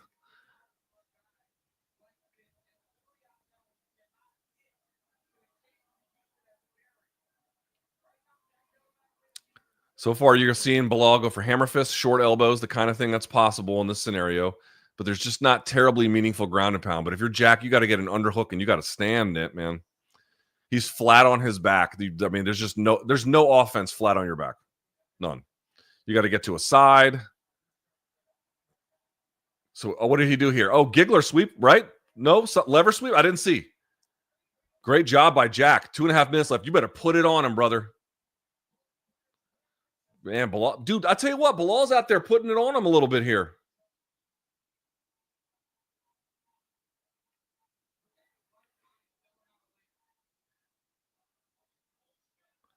Apparently, I can't see it. I guess JDM's right eye is nearly closed, which might explain why he's getting hit so much. That and Belal's good. Elbow misses. Oh, they both exchange elbows. And a left and a right. Oh, a big, nice combination lands for Jack. And another one. Oh, you know what? Jack might be pouring it on here.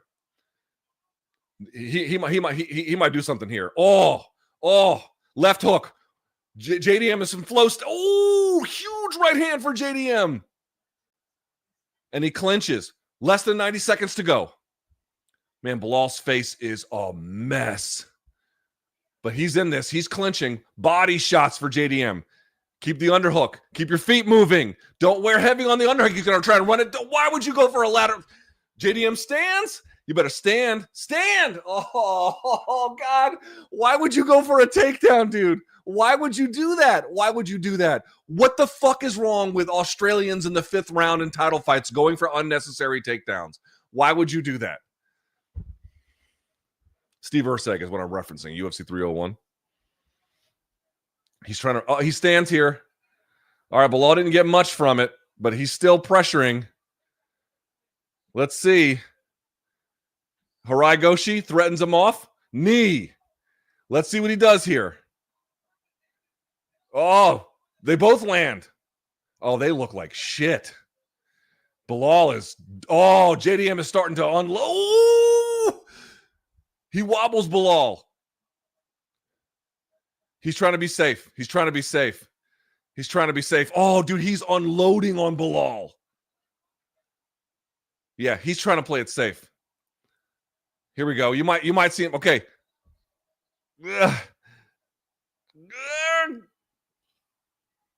Oh.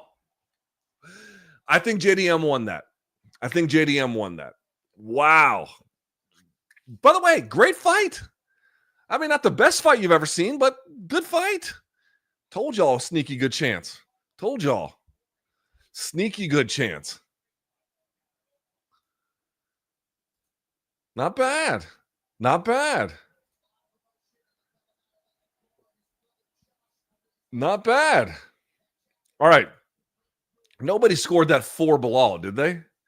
Didn't seem like there was enough there. Now, let's remind everybody.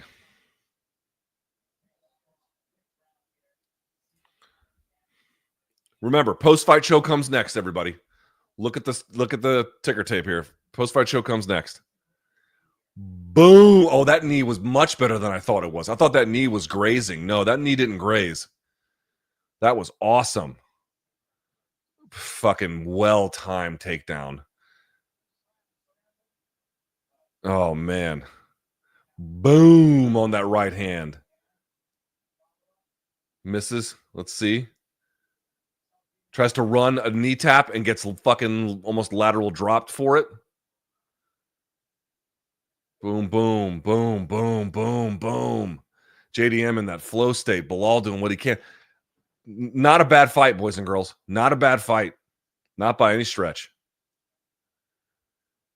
I have a feeling Jack wins 3-2, maybe 4-1.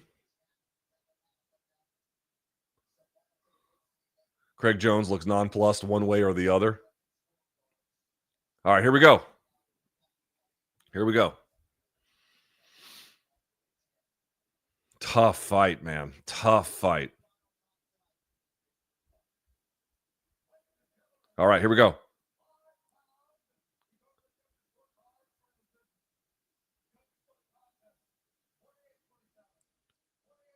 Two 48-47s.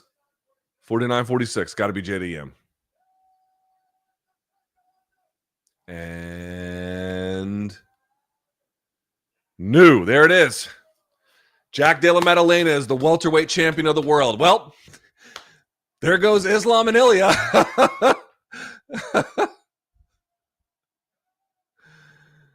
Yeah. Man, he earned it. He earned it. He earned it. I guess there goes Islam and Ilya. I guess that's it. He took the belt off. I don't know what that's all about.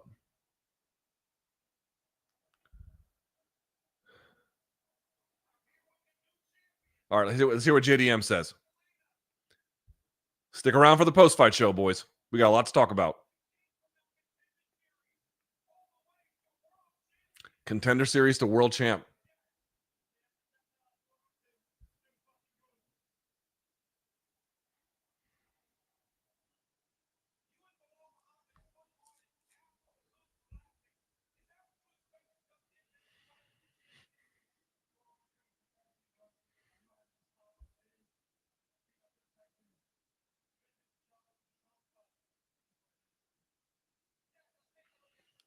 Doesn't say much. Said he knew he had to be sharp against Belal.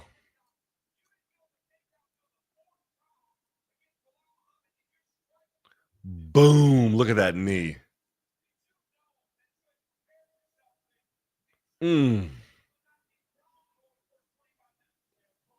Look at the blood spray.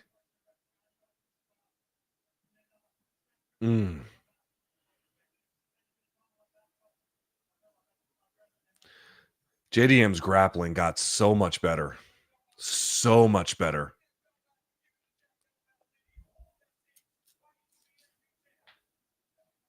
Yeah. You earned the belt, man. You earned it. You earned it.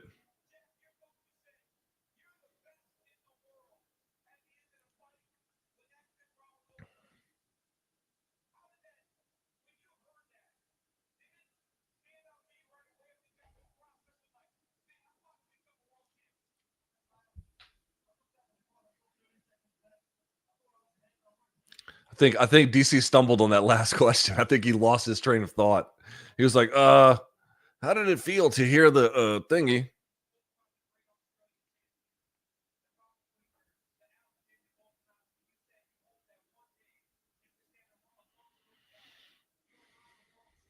Australia's got 2 champions. How about that? 3. Who am I forgetting?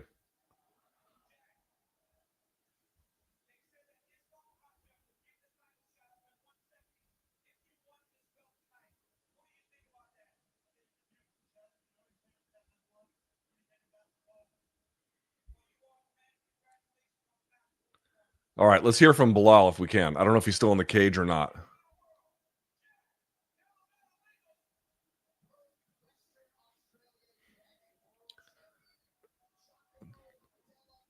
Tim Simpson is his manager. That's the guy with the suit right there.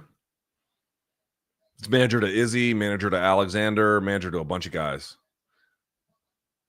Did we hear from Belal? No? That's it? I guess that's it. There's Craig Jones. Again, looking suspiciously sober. I guess that's it. Okay. So let's do this. Oops, excuse me. Let's do this. We got to get going. Let me put my seat up here a little bit. Okay, very good. And I have actual pants on, no sweatpants. Okay, let me get a tweet out so folks know to join me. And then we'll get this post-fight show started. Here we go. Hold on one second. All right, let's do this. Here we go. All right, JDM is your new champ. And there's a lot to discuss. Join me now on my UFC 315 post-fight show. Here we go. All right. And there's JDM leaving the cage. Let's turn this off for just a second. Let's reset. All right. If you're just joining me, If you're joining me in just a moment, you'll see this, you'll hear this. Hello, everyone. My name is Luke Thomas. It's time now for the UFC 315 post-fight show. Results, analysis, and your questions answered. Without further ado, ladies and gentlemen, let's get this party started, shall we?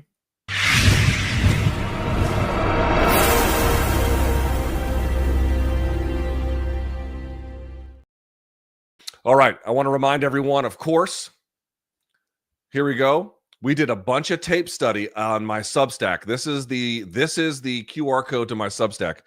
We did a bunch of tape study ahead of it. It's only available on my Substack right here. You can scan this QR code and you can become, it's only for, you could, there are posts you can get for free, but this one is only going to be available to paid members. And we did a bunch of tape study related to this main event. And I think what you're going to find is that some of the questions that we raised, we got good answers to. And those questions that I think I posed because of what the tape study showed ended up being, in terms of what answer we got, pretty consequential in the process. Now, I'm going to ask a bit of a favor from you guys because I'm a one-man band here. I cannot do everything just by myself. It's a little bit difficult to do that. So I don't know what Dana White is going to announce tonight as it pertains to Islam Makhachev's next fight, Ilia Topuria's next fight. As we get an answer for that, or if we get an answer for that, I'm going to try and react in real time. I'm going to leave it up to you guys to kind of tell me. And the best place to get a comment in or a question or a response is going to be in that super chat. I'm going to go through the fight card a little bit, and then we're going to take a look at your questions and we'll answer them there. And if anybody has any messaging or any questions related to Islam, related to Ilia, we will definitely get to that because it's actually quite relevant. But I just want to promote this because I feel very good about the tape study that we do ahead of time. I feel very, very strong. I feel very vindicated about it. It's important. If you really want to understand what's going to happen in a fight, there's big questions. You can kind of figure out like how this battle goes. We identify that. We identify like how that battle goes. We'll define how the fight goes. And sure enough, we got some answers to it. So I'll leave that up here for a little bit. Okay, let's go through these results if we can, because there's actually quite a bit to get to. All right. UFC 315 took place at the Bell Center in Montreal, Quebec, Canada. Not for nothing, which is a very New York saying, but Montreal is arguably the most underrated city in North America, an absolutely fantastic place. If you've never been, you should really consider going. Neither here nor there. Let's talk about the fights. Jack Della Maddalena in your main event. Now I'll take this off. Jack Della Maddalena. You know what? Actually, fuck that. I'll leave it on for a little bit. One more time. JDM. Jack Della Maddalena defeats Belal Muhammad via unanimous decision. Now, you only got one finish on this main card. You got nothing but decisions up and down the rest of it, which I don't think necessarily helped its enjoyment quotient. But here are the scores.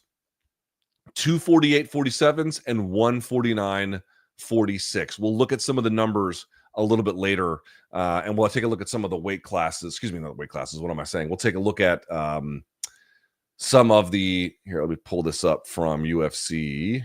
Yeah, here we go. Let's do scorecards. There we go. We'll pull those over here. Let me close that off. Let's close this off. Yeah, we'll close that. There we go. Okay. All right. He wins 48-47 on two of the judges' scorecards and 49-46. First of all, let's talk about the fight itself in terms of its enjoyment quotient, because it did go to a decision. I got to say, this was actually a pretty fun fight. Now, what you might respond is, well, it was pretty good. I'm not saying it's fight of the year, but it was a good 5-round fight, like a high quality 5-round fight for sure, and fun certainly in spots. And JDM really kind of pouring it on. Bit of a bloody affair too in the end from both guys.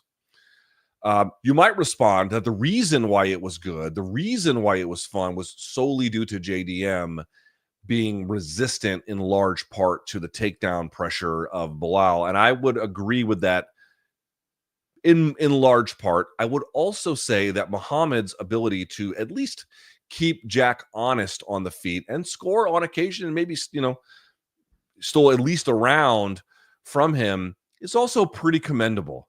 Muhammad didn't fight a timid fight here. He didn't fight a weak fight here. He may have been outgunned on the feet, and his takedowns ultimately didn't save him.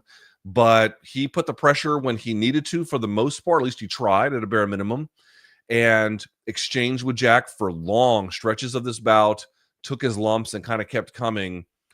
I have a lot of respect for the effort that Muhammad turned in tonight, but that's not the point. The point is not, oh, we expected a bore fest and in the end it ended up being pretty fun. The story, of course, is JDM. Let me pull out this up because I'm trying to think, like, is there some other, is there somebody else I'm not thinking of here who's a champion Australian, but no. Yeah, okay. Let me just say something about Australian MMA. If you've been around as long as I have, the early entrants into Australian MMA for the UFC were guys like the Hippo, Anthony Parash. And if you're asking, oh, was Anthony Parash fat? No, they just called him the Hippo. I'm not sure why. Or like Elvis Sinisek, the king of rock and rumble, right? And these guys were good, especially Elvis was like a known kind of personality at the time. But, these were never guys. I think maybe Elvis fought Tito Ortiz for a title, but like in terms of the modern game, for long periods, there just wasn't a lot of Australian talent that was capable of doing stuff at an elite level. And now look at that continent. You had Craig Jones in the corner, who to me has been just a revelatory feature, both in the promotion of jiu-jitsu as well as the understanding of its limits and how to advance it. We talked about Alexander Volkanovski. Numerous times, obviously, we've talked about like how impressive Volkanovski is. He broke for the 55 and down, the 35-year-old curse. Dominant featherweight champion, arguably the most talented featherweight of all time. Just an impressive figure beyond measure. And Robert Whittaker, a gentleman's gentleman, a guy who, wasn't a transcendental figure at middleweight, but a guy who was maybe, considered a bit of an also-ran at 170 and really rescued himself up at 85 and turned in some incredible performances, including but not limited to what he did in 10 rounds with Yoel Romero. But then here comes Jack Della Maddalena at 170, 14 months off. And what made tonight impressive was not just that he beat a talented guy. If you joined me for my tape study ahead of time, what we saw was from Jack Della Maddalena previously, he has what I call, or at least up until this fight, he had problematic first order takedown defense. That means anticipating the shot, whether you're up against the fence or whether you're out in open space, and getting an underhook or down blocking or getting a frame, some kind of measurement and some kind of deterrent or some kind of challenge to a takedown, so that by the time that they make contact with you, your defense is already in place, or at least a big part of your defense is already in place. If your defense can greet them at the point of the shot, your chance of defending the takedown goes up substantially. This has been something that was a bit of a problem for him. In previous fights, including and especially the Gilbert Burns fight, you saw that he really struggled with this. And he struggled with it against guys who have good explosive shots, which is exactly what Belal is. Again, you didn't see necessarily like all the best evidence of that, but dude, Muhammad's career, I've done a lot of tape study on him. He doesn't have the best shot in UFC, but he's got a very respectable one. He gets low to the ground. It is quick. He can cover distance. He can get strong to the hips. You have to have good first order takedown defense against a guy like that. And motherfucker, wouldn't you know it? Wouldn't you know it? That is exactly what JDM showed today. 28 years old. We talked about it on MK with Chuck and BC this week. In that you right around this window, 27, 26, 28, they're really beginning to put together what is going to solidify them during their prime. He's just now entering his prime. He had to have an answer for that. He had to work on his first order takedown defense, and he fucking did it. He did it. He did it. He was catching underhooks. He was catching frames. He was catching the neck and head so he could threaten potentially with the ninja choke if he wanted. He didn't get that far with it, but catching and intercepting Belal on these entries as a way to greet his offense with your defense at the point of contact. If you don't do that and then they get to your hips, now they're going to take you down. And now you have to go to second order extraction, right? Where you have to find a way to get to your elbow and then get to your hands and then get back up off the feet and stand. And then they're trying to leg lace and they're trying to knock you backwards. This is the things that happened to Leon, basically. Because Leon also, for the most part, against guys like Muhammad, didn't have very good first order takedown defense. Dude, Jack Della Maddalena showed it tonight. Without question. You heard Daniel Cormier. They couldn't even get him down until the fourth round. Holy shit, folks. But it wasn't just that, was it? It wasn't just that a big gaping hole in his game. He put the plaster over it and repainted the wall, and now it looks good as new. No, it wasn't just that. The thing that was the biggest deterrent to the takedown was, of course, the movement of JDM and his ability to consistently either apply pressure or recapture center, to stay at a bare minimum with not on the outside of the black lines, but the inside of it. If you're turning constantly and you're in this space, and of course, it's more than that, you're switching stances, you're setting up jabs and crosses from southpaw, from orthodox, jabs to the body, a little bit of leg kicking, high kicking a little bit as well, right? All that's mixed in. But those two key factors, the positioning inside the cage and then completely tightening up his first order takedown defense, made all the difference. Without those two factors, I don't know if he wins this one. Now, he did do a good job at times when Belal was able to get control of him, to be able to create some kind of scramble, which is really the important thing to do here. And he has been we already knew he was pretty good at that, but the fact is he was able to maintain that. And how did he do that this time? The fake Harai Goshi. What is a Harai Goshi? You can do it off an underhook. A lot of times you can do it off a whizzer. There might be different names for it in wrestling, okay? But if someone's got their two legs down, you go in between them with yours, that is an Uchimata. If you go across them, that is a Harai Goshi, okay? And then there's other ones that look kind of similar, but I mean, there's Tayotoshis that also go across both, and it's not exactly the same. But for the purposes of this conversation, it's a Harai Goshi. Both of the legs of Belal, one leg of Jack. And what's he doing there? He knows it's unlikely that you're going to actually get him to go ass over tea kettle, and he's going to get ippon and get on top. That's really not what he's attempting there.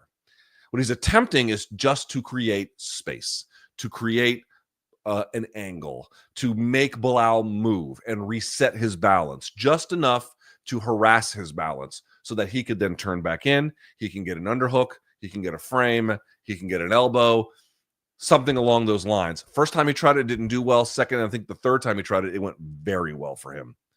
They clearly had planned around that. So, ladies and gentlemen, we already knew JDM was a great striker. We already knew he could put combinations together. We already knew he had some of the best flow when he's really going that he needs to. And now look at what else he added to everything. He can create scrambles from underneath. He used a little bit of octopus guard in this one. We just mentioned with the harassing the balance to create space, to create a scramble, first order takedown defense, and then what I'm going to call very, very good footwork that kept him inside good cage position.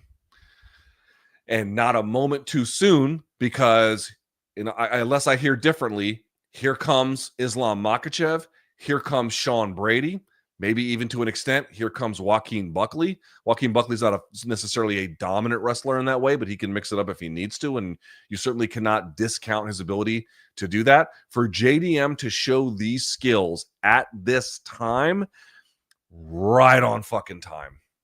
And at 28 years old, he can still add to what he's doing and get even better at it. Now, in going from Muhammad to now what I'm guessing is going to be Islam, or maybe it's Brady, or who the fuck knows, I'm not really sure. It's out of the frying pan and into the fire, then that's tough. That's not an easy thing to do. But in general,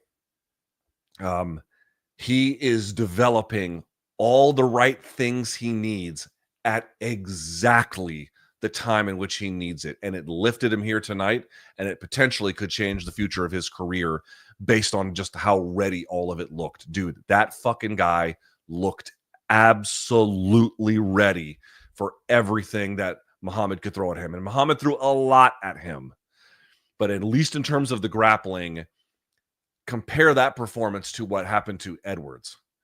Night and day. Even if Muhammad was able to get to the back a couple of times, he just couldn't do anything with it. There was no body triangles. Even if he got underneath, the scrambling that you saw he was able to create, JDM's ability to match the scrambling and space creating, octopus guard, harai goshi, inversions, you name it, all the stuff he was doing. Now with first order takedown defense, now matching his striking with his good footwork, dude, he's a handful. It is also proof of concept. I'm sure the UFC is going to say this, proof of concept. I know that they really loved it when Forrest Griffin and Rashad Evans and many others became UFC champions after being on the Ultimate Fighter.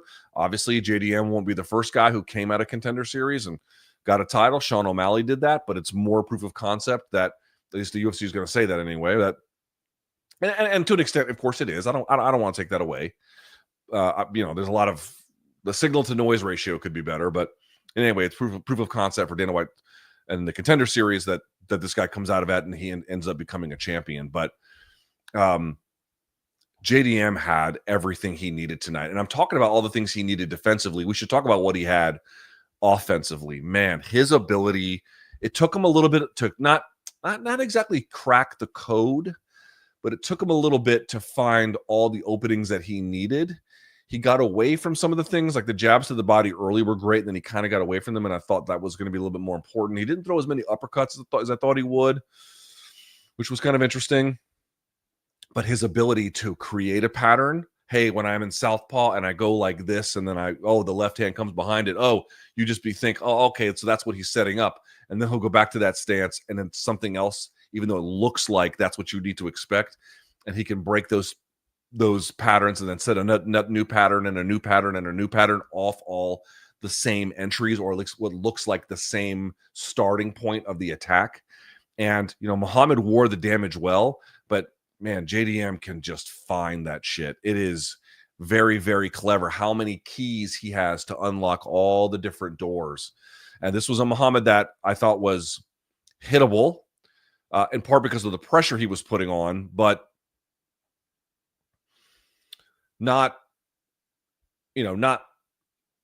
he was firing back and at times minding his distance, and he wasn't a sitting duck by any stretch of the imagination. I don't think that's really what I'm saying here at all.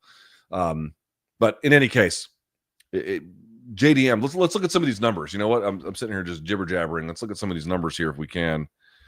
Let's see what they tell us. And I'm hoping that at this point they're all the final ones, because at times they don't necessarily look that way. All right, let's see what we got here. Man, his fucking numbers look good. All right, let's pull this up. All right, I'm going to show this to you. All right, so JDM is going to be in the bottom row, and Belal's on the top row. So he got outstruck numerically, not by a huge amount. The significant strike potential was, overall percentage was high out of the total number of strikes. They attempted something relatively similar. JDM 0 for 3 on those takedown attempts. That part fucking drove me crazy. Leon does it. JDM does it. I'm going to get one back. I'm going to take him down. And I realized that, he got kind of close once, but just seemed like such a goddamn waste. I want him to be well-rounded. I do. I really do. And I'm glad that he can, have confidence to lean into his wrestling should he need it. But that wasn't the move here. Anyway, it didn't cost him, so whatever. All's well that ends well. But 3 of 9, which is, not great for Belal. Just 3 minutes and 21 seconds of control time. Not a ton. Again, these are numeric totals. They're all pretty close except for round 5. Clear, basically double there. Not quite, just one strike short of being doubled. You got the 2 takedowns for Belal, but he kind of got given one of those towards the end. It didn't matter in the end, but you get the idea. Just razor thin here in terms of the quantitative totals. Again, another takedown for Belal on that one. And then JDM kind of, came out to the lead here. So it's this round 3, round 4 is where it kind of got interesting for Belal, especially with the takedown in round 4. Let's look at targeting. So Belal is in the red. JDM is in the blue. Yeah, nothing super interesting here. A lot of head hunting by Belal. He doesn't go a lot to the body. You saw some differentiation here, and there's really nothing of note there. But it's a fairly close fight until that last round when he pulled away. Stats are not especially interesting in this particular case. Now, what is interesting is what's going to happen next. Now, I'm waiting to see if anyone out there is telling me what Dana White is saying about any of this. I would love to hear, because if it's not going to be Islam, it's going to be somebody else. Oh, here we go. Oh, here's Makhachev. Makhachev just tweeted, "Time to become double champion. Hashtag inshallah. Let's go." Well, that kind of explains it. So here we go. Official stats. Yeah. Okay. Yeah. Charles Oliveira, I guess, is going to have to fight Islam. Sorry. Ilya. Because that's what there's Islam. Time to become a double champion. Hashtag inshallah. Let's go. I mean, that kind of settles it, folks. So JDM versus Islam. Here's what I'm going to say. JDM getting his takedown defense in order. Not a moment to waste. Not a moment to waste for this one. But even if he gets past Islam, you would imagine Brady or Shavkat's going to be right behind it. And you're like, well, Shavkat kind of struggled to take down Ian Gary. We don't know how much that injury affected him. And, also Shavkat will just slug it out with you, which changes the takedown quotient to a degree. Also, he works from the clinch, which you can find yourself in against JDM at times. In fact, some of those clinches were kind of interesting. But, dude, I really think that, you knew the striking prowess of JDM, if he could just have enough time to get it going, would be enough. I think Muhammad somewhat overperformed relative to expectations, but in the end, JDM was better. But the defensive lapses, to me, I know we have to focus on like how good JDM is as a striker, but what could have cost him here was the incompleteness of his defense. And to me, he took a quantum leap forward today in showing how good that was. Now, again, trying to turn that defense into offense by trying to go for some of those ill-advised takedowns, especially in the fifth, and then you're getting kind of lateral dropped for it. You do that against Islam, and I think that's a huge mistake. Islam just doesn't make a lot of mistakes, right? He doesn't necessarily have, at times, always the flashiest offense. I mean, he does have very good offense. We're talking about the pound-for-pound number one guy in the sport. But what really defines him is that he makes very, very good decisions. Obviously, early in his UFC run, not as much. But right now, he just doesn't make very many mistakes. It's hard to catch him in one. And what's going to be interesting here is that he's not going to be cutting weight, or at least not much anyway. He's going to have a 15-pound allowance, not even the 14, right? Because it's title fights at 155. They don't give you the 1 pound allowance. He's going to have a 15-pound allowance here. That's a lot. That's a lot for JDM. I have to tell you, Islam up at 170 to me is exciting. I know what everyone's going to say. Oh my God, the best fight you could have made in MMA was Ilya versus Islam. I'm not denying it. I'm not in any way asking you to feel differently about what was the best fight that could be made. But here's what I am trying to tell you. Islam up at 170 could be something really special. It could fizzle too, but I'm trying to point out the positives. It could be really special. For him to become a double champ could be a very big deal, right? On top of it, Ilya versus Charles is still got a ton of value to it. Ilya at 55 has a ton of value to it. And by the way, just because you're going to get, it looks like, Makhachev and JDM next, doesn't mean you actually can't get Makhachev and Ilya at some point. It could be he goes up against JDM and maybe he doesn't get his ass kicked, but maybe he just kind of loses and you're like, oh, all right. Then you go back to 55 and you can see what's up after that. So it's not even a case that you can't get it. But my point is, Islam at 170, if he gives us 3 or maybe even 4 of those, is a treat as far as I'm concerned. Like him vying for double champ status, he's earned it. He gave Volkanovski 2 cracks. He accepted one of those on short notice, and I know it was like shorter notice for Volkanovski, but, nevertheless, accepting to fight Alexander Volkanovski on very, very short notice is still risky no matter who you are and no matter how much prep, and he gave him both of those. He did one of those fights in Volkanovski's home country. He's earned it. He's earned it. He's absolutely earned it. I am not I'm sad that we are not necessarily going to get Ilya versus Islam next, but I am telling you right now, Islam at 170 is going to be a ton of fun. And for JDM, a great test, because I think JDM is going to be much better than him on the feet too. But Islam is pound for pound number one for a reason, motherfuckers. And to what extent he can bully him around the fence, to what extent he can mix it up and get takedowns. And then he's going to be, I think, a much more dynamic finishing threat. That short arm Darce he's got on the forearm, or even like halfway up to the forearm, is incredible. You saw him, by the way, now obviously Craig Jones has had several camps getting his guys ready to fight Islam Makhachev, right? He had 2 of those with Volkanovski's, or a camp and a half, but you get the idea. Like, they definitely done a lot of prep on Islam. So it's going to be great for Jack to have Craig for that. But like, remember, you had one situation where you had that, I think there was a scramble and Jack got on all fours, and then Belal was on top. You do that against Islam and you're in deep shit. So I'm telling you, it's going to be great opportunity for that welterweight division. Dude, welterweight is so hot right now. You're going to have Islam. Dude, just listen to like these young guns at 170. How great is this? First of all, Muhammad's not done, and he fought very admirably tonight. Jack Della, Islam, Sean Brady, Shavkat, Leon's still hanging around. Kamaru, I think, is on his last legs here, quite literally. Ian's out there. Joaquin's out there. By the way, not for nothing. Don't forget Michael Morales is out there. Man, the young guns of MMA, they're all at 170, or at least a lot of them are at 170, and it's so thrilling. And JDM tonight is the best among them. Immortality he achieves to a degree anyway tonight with a win like this, and I wasn't sure if he could do it without leveling up. Story of the fight is he leveled up. He leveled up big time.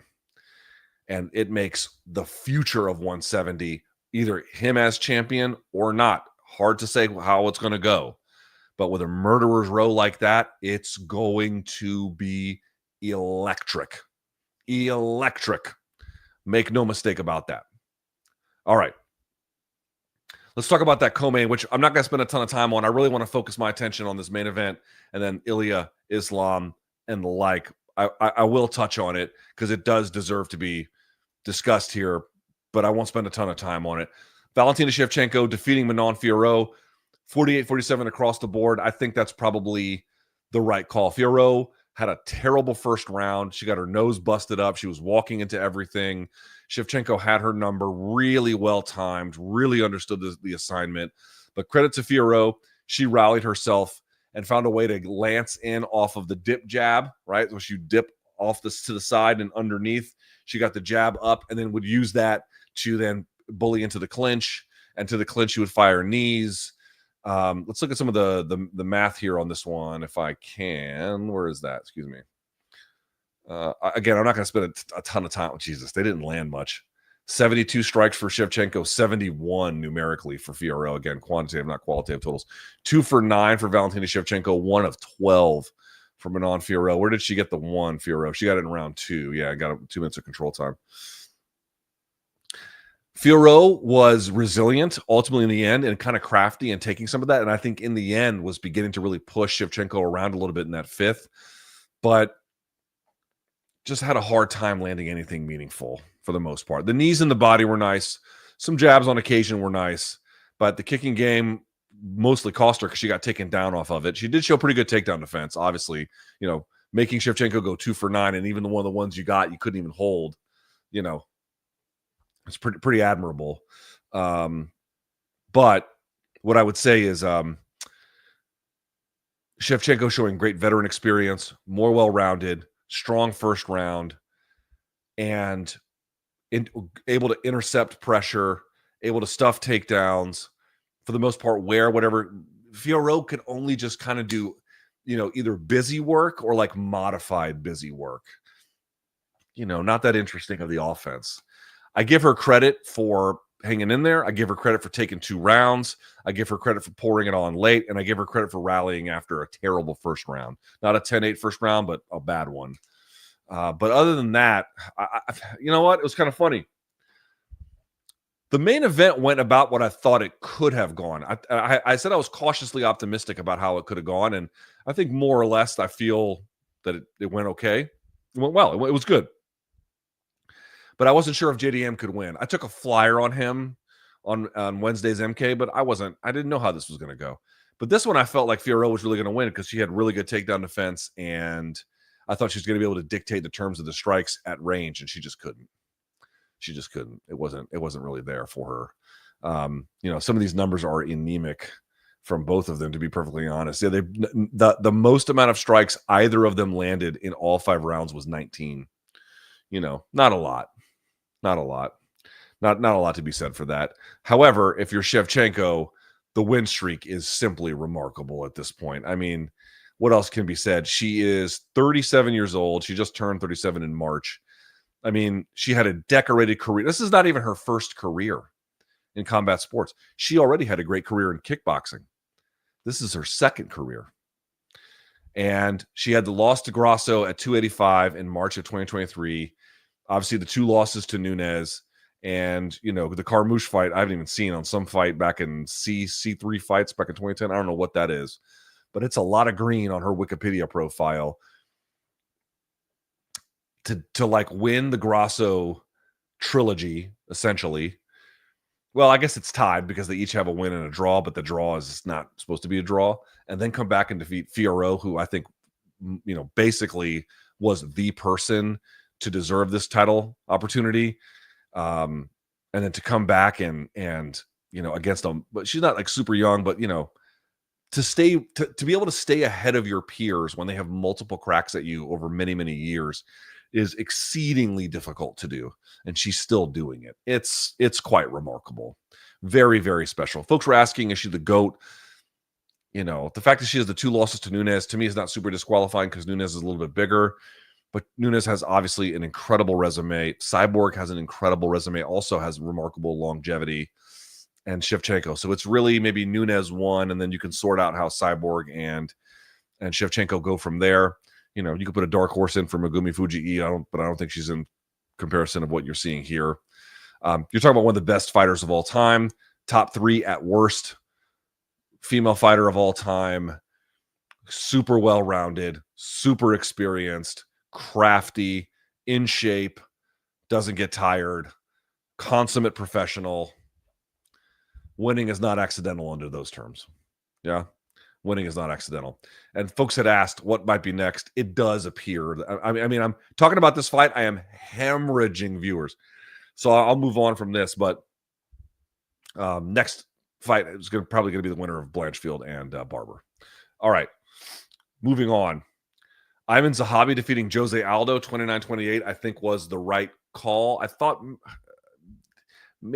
Aldo edged it, but I thought it was pretty close. That the fight took a while to get going, but credit to Zahabi. He gets rocked super badly in the third. He gets kicked in the head, soccer kick style, and somehow found a way to come and rally and put it on Jose Aldo. And I mentioned it on the broadcast. Jose Aldo's first fight in the UFC, I think it was his first title defense with the UFC, not WEC, but with UFC, was against Mark Hominick in Canada. And he spent the 5th round on his back getting just absolutely banged on by Mark Hominick. And then what do you know, 14 years later, back in Canada, after same situation, he had a bad weight cut against Mark Hominick. He had a bad weight cut against Ayman Zahabi. And last round of the fight, ending on his back, and he retired. That's the Canada chapter. That's his UFC. That's his UFC career. Is it started with Mark Hominick? I believe that's right. Let me double check that. I'll just be talking a bunch of bullshit, but the first UFC fight he had, yeah, it was Mark Hominick, because he went for Manny Gambarian at WC 51 and then went to UFC 129. That was it. That was St. Pierre, Jake Shields back in Toronto. That was the UFC bookend. History is so goddamn funny in the way that it just kind of portends the future. It really is, I mean, kind of remarkable that the fight it begins his UFC career began and ended, unless he comes back, obviously, but seemingly begins and ends in Canada with very similar contours, bad weight cuts both times, ending the last round on your back. One was a 5th round, one was a 3rd round, but you get the idea. Now, he did win, obviously, against Mark Hominick, but he couldn't get it done against Ayman Zahabi. Ayman Zahabi really, really impressed me. He was getting teed off on a little bit early, but once again, he kind of was able to find his range. He was able to find, I think he was able to box more on his terms. Incredible resiliency, and then sticking it to Aldo at the end there. Great win for him in front of his hometown crowd. You got to feel good for Ayman Zahabi. I wasn't sure what to make of this matchmaking. I was like, I don't really know how this is going to go.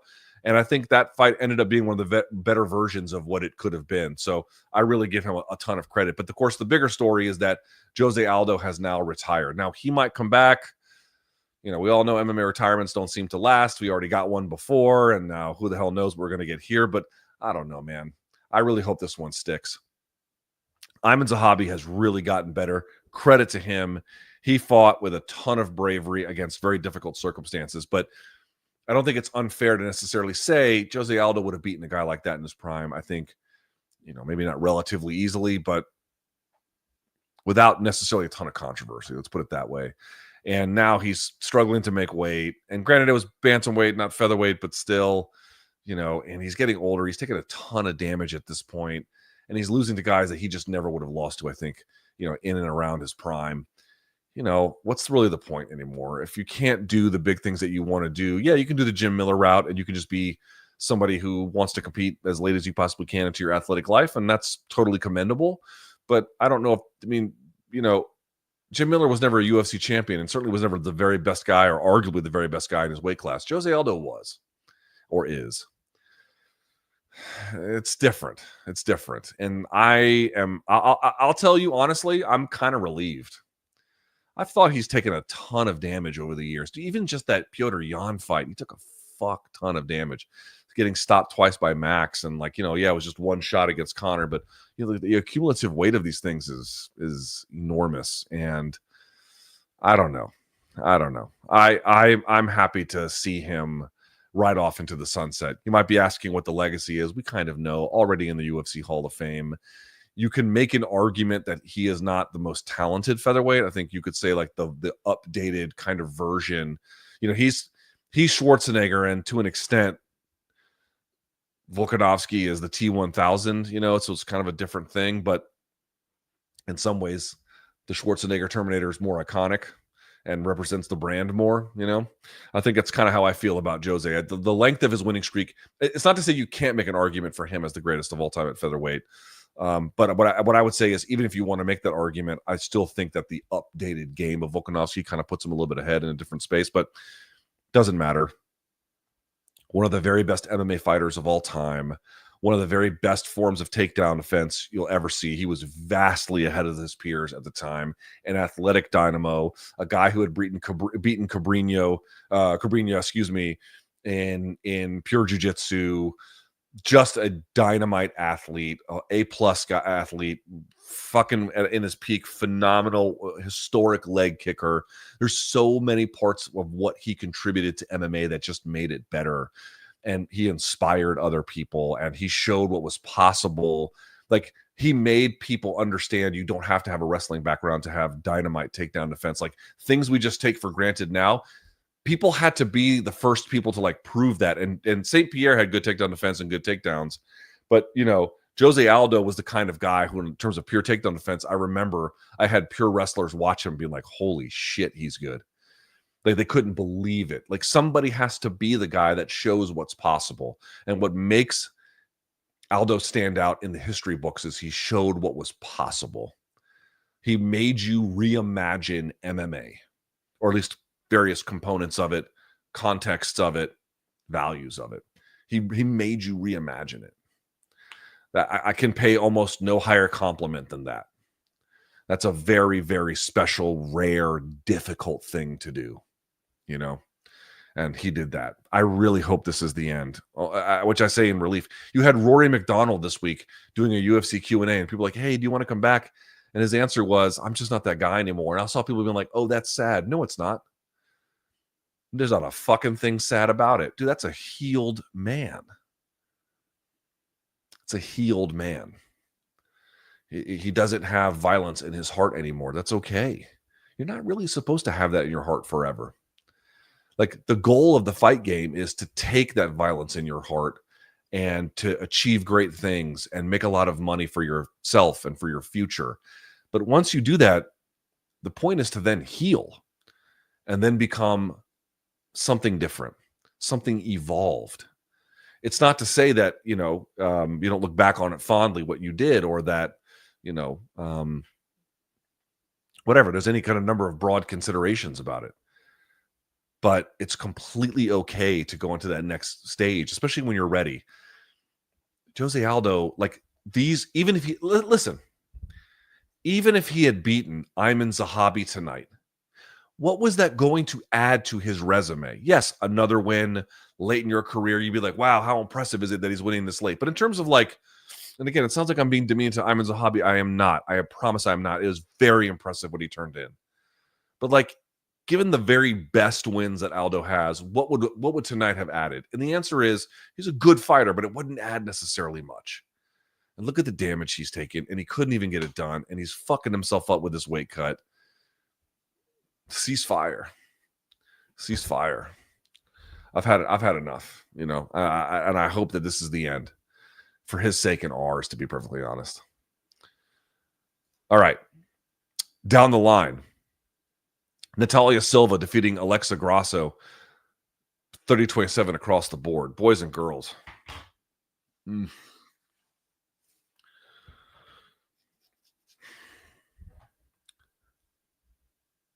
I said it when I was watching the fights, and I tweeted about it too. You can look on my Twitter feed.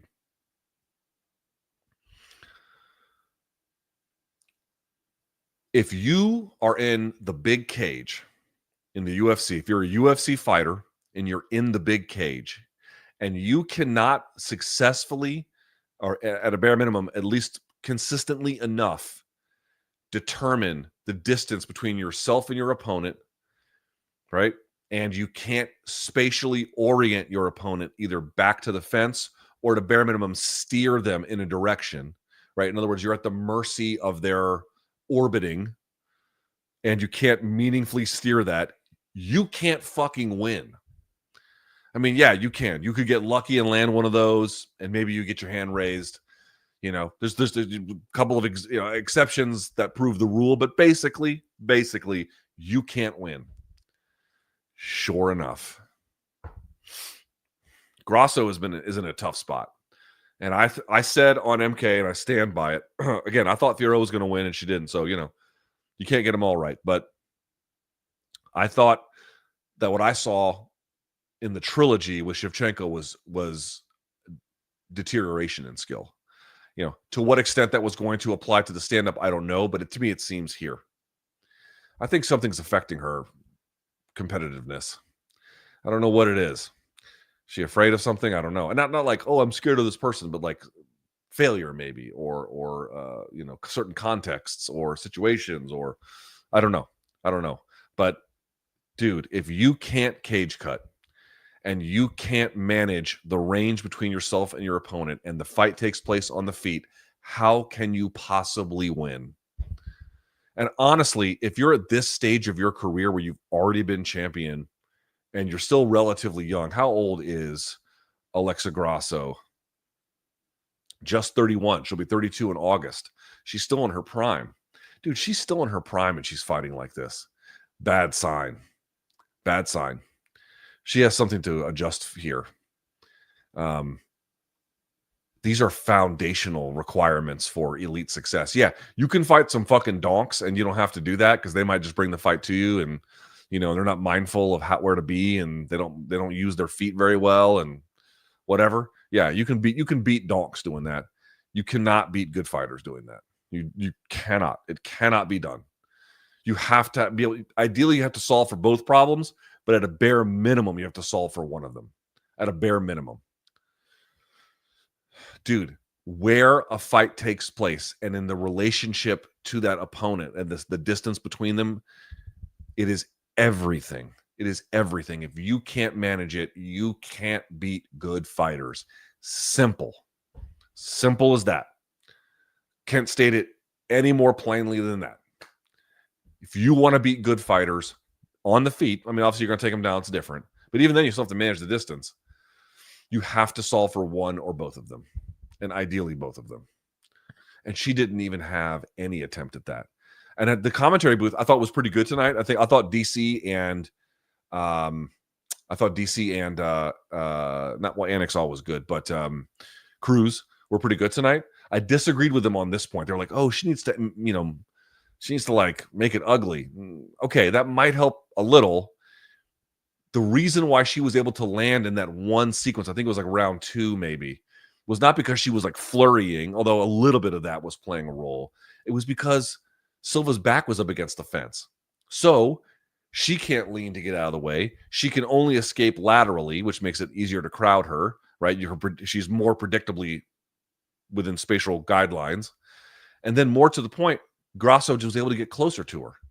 So she solved for the distance herself to the opponent, and she solved for, at least got walked into a situation where she was able to enjoy a situation where her opponents, both of the chief considerations, distance to opponent, opponent's distance to the cage, both of those were solved for. Well, yeah, under that situation, she can fucking, right? But you took that away and it went right back to the old problems. It wasn't a question of hurrying up. It wasn't a question of making it ugly. It was a question of problem solving related to footwork, cage cutting, range management.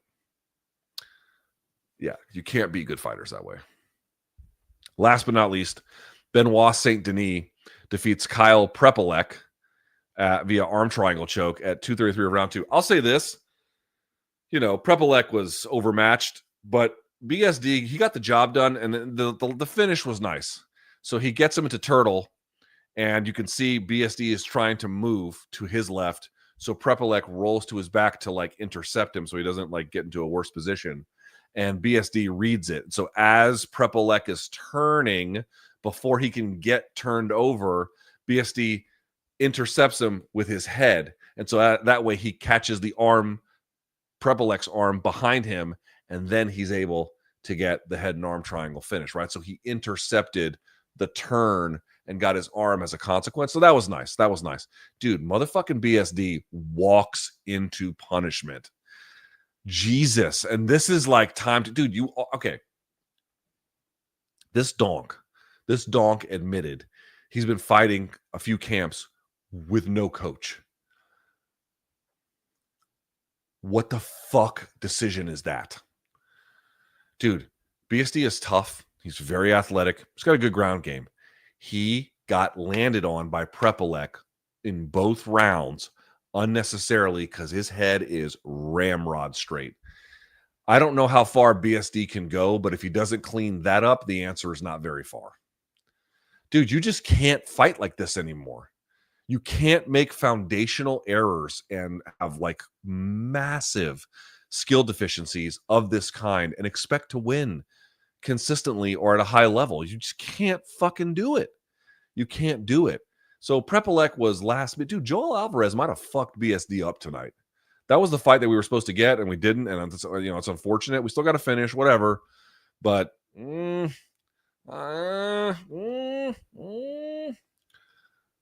not impressed with what I'm seeing from him. He's got issues. On the prelim card, very quickly, Mike Malott sending Charles Radke to the land of wind and ghost. The Canadian crowd loved that. Charles Radke. I don't understand pressure. As somebody who's never committed, I've never even been arrested in this country. I've served in the military. I pay my taxes. I'm a law-abiding citizen. I don't understand patriotism as arrogant antagonism. I don't see patriotism that way. Anyway, apparently he does, but that didn't go well for him because Malott, vicious KO. Nice win for him after a terrible performance against Neil Magny. Obviously, the Canadian crowd liked it. How about this one? Jasmine Jasdavicius defeating Jessica Andrade. Ran her over. I don't know if something's wrong with Andrade or if Jasdavicius just completely leveled up. Maybe a little column A, maybe a little column B. I don't know. Either way, phenomenal win for her. She won that one like it was easy. Getting the rear naked choke at 240 round number 1. Incredible. Modestas Bukauskas winning split versus Iwan Kutelaba scores. Just I can't even talk about bad judging anymore. It's just I don't even know what to say. The people who make the rules don't really care about solving the problem. I mean, they do in a sense, like they do want to fix things a little, but they don't see it as urgent. I don't know what to tell you anymore. Navajo Sterling gets a win over Ivan Urslan with unanimous decision, 229-28, 129-27. On the prelim card, I got to give UFC a shout out here. Marc-Andre Barriault defeating Bruno Silva with these short elbows in the clinch, 127 into round number 1. These were vicious elbows he landed, and Silva had to be stretchered out. Let me say something. The UFC gave consistent updates. They showed him being stretchered out. They gave consistent updates to Brendan Fitzgerald, who, by the way, had to do desk duties, cage side duties, and backstage duties. He is such a talented broadcaster. It's insane how good he is. That motherfucker never slips up on air. As somebody who has slipped up on air many times, let me assure you, he's good at that job. Really good at that job. But that's not the point. The point is the UFC updated us about, listen, if there's a medical event that happens in the octagon or unusually serious medical intervention is required at the end of a bout, I think it's in the public's interest to know what happens. There are obviously limits about what you're entitled to know about a fighter's health, and I think those limits should be respected. But at times in the past, UFC, this is a long time ago, UFC back in the day, I used to get this like this early Spike TV era. Somebody would have there'd be a really bad situation, and the UFC didn't necessarily update you on the broadcast. And they got some pushback for it. And I don't think it's been that way for a long time, but I thought this case was illustrative of exactly the way you want to handle it. And the reason why it's important for the public to know is you don't want a promoter who can have a serious medical event happen under their auspices, and then they don't say anything about it on the broadcast. That is not good for the sport. It's not good for the sport's requirements about what it owes the public. It's not good for keeping promoters honest. It's none of those things. They did it exactly the way you're supposed to do it. Salute. No questions about it. And that's not the way it always has been. Again, long time ago, but perfectly done tonight. And it looks like Bruno Silva, knock on wood, is going to be okay. Daniel Santos gets a win over Li Jiang, which was barn burner. Phenomenal job by the Brazilian. He wins 30-27 across the board. And then Beksat Almakan sending Brad Katona to the land of Wyndham Ghost off an uppercut, 104 into round number 1. All right. If you got any questions or comments and you want to put them in the super chat, now's the time. Let me do that. Holy Jesus. All right. Let's see what you got.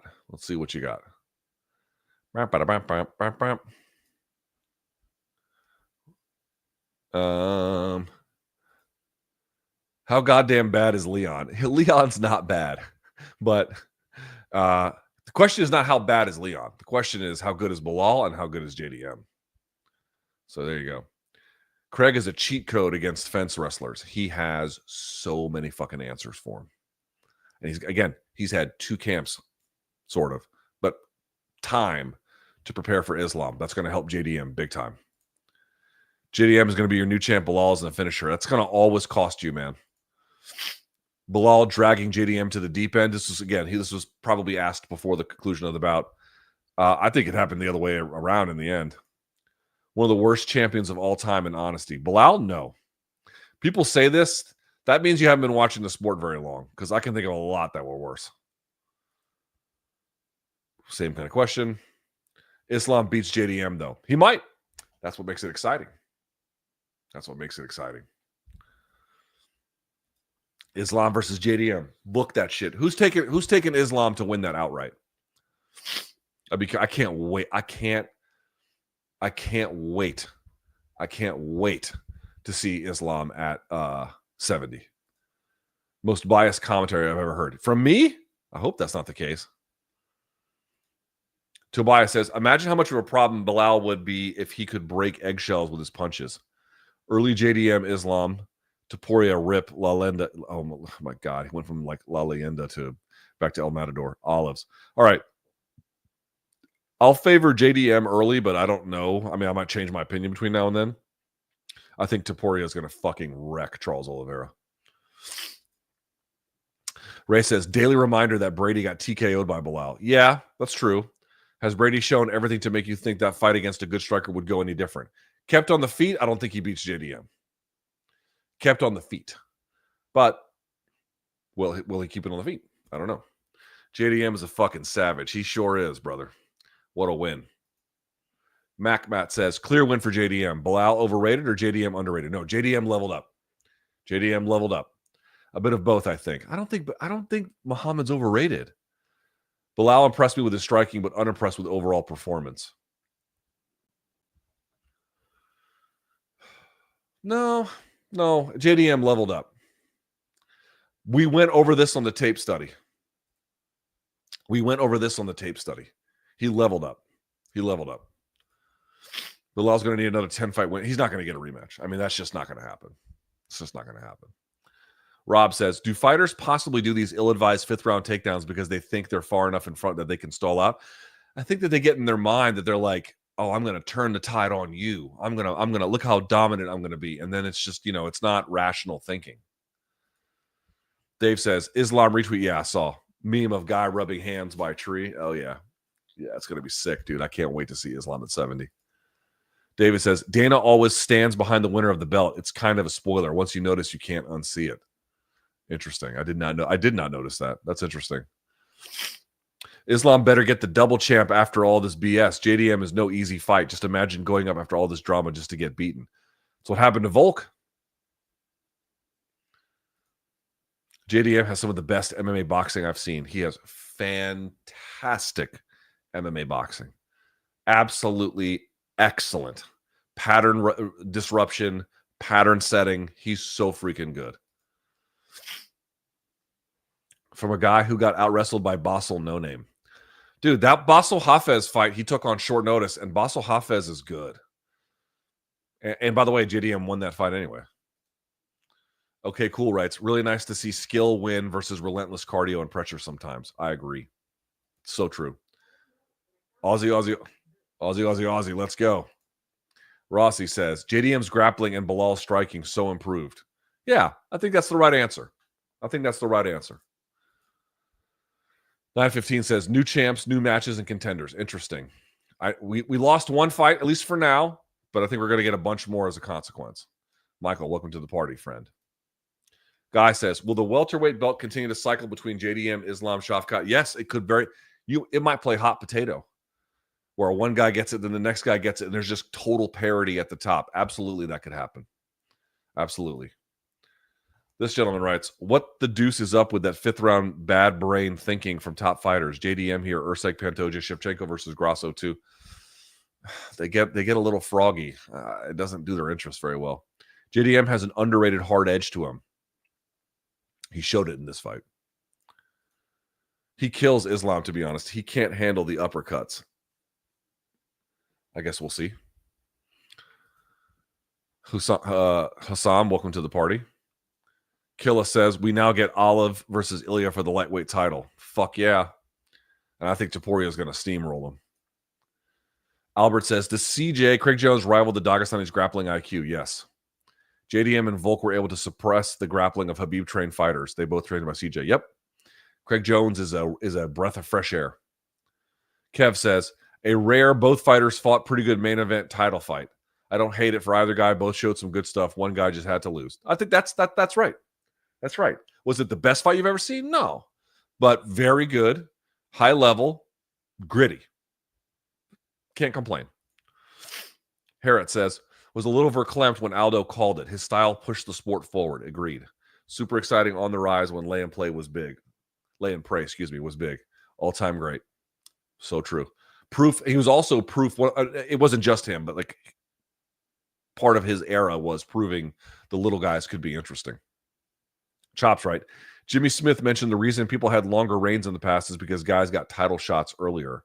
With a younger crop taking over, who do you think establishes themselves on top? I don't know. I'm not convinced that there is a transcendent figure at 170 yet.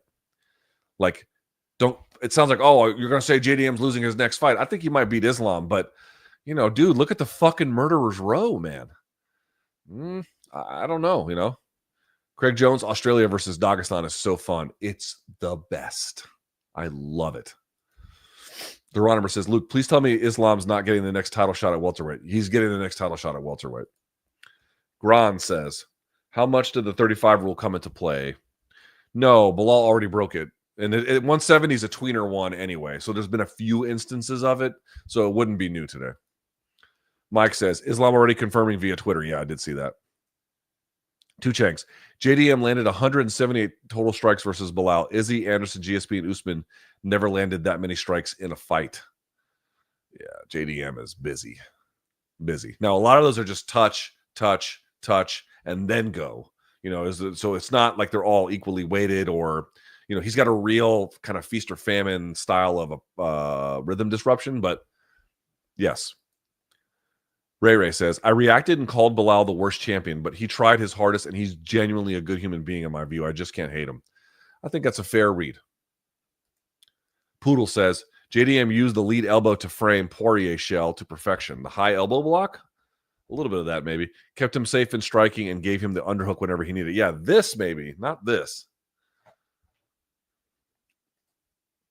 Deronimer says, credit to JDM. I thought this fight would be a shoo-in for Belal stylistically, but JDM's grappling defense proved to be formidable. That being said, he's got one hell of a murderer's row. I mean, you ain't lying, dude. Canelo hands met Bivol hands. Yeah, a little bit maybe. Rymister says, Islam doesn't pressure like Belal does, though. Yes, but he can get takedowns from without the fence. He's very, very clever off the clinch. Fofo says, my predictions were Fiorot easy win. Me too. That was no good. Belal easy win. Yeah, I probably should quit making predictions. Yeah, I thought JD. I didn't know. I took a kind of a coin flip and ended up with JDM, but I didn't think a pick for Muhammad was like crazy or anything. No chance Islam can strike with JDM. I don't think so either. No, not for long anyway. Right. This gentleman writes, how do you think the original matchups would have been? I forget what they were. Was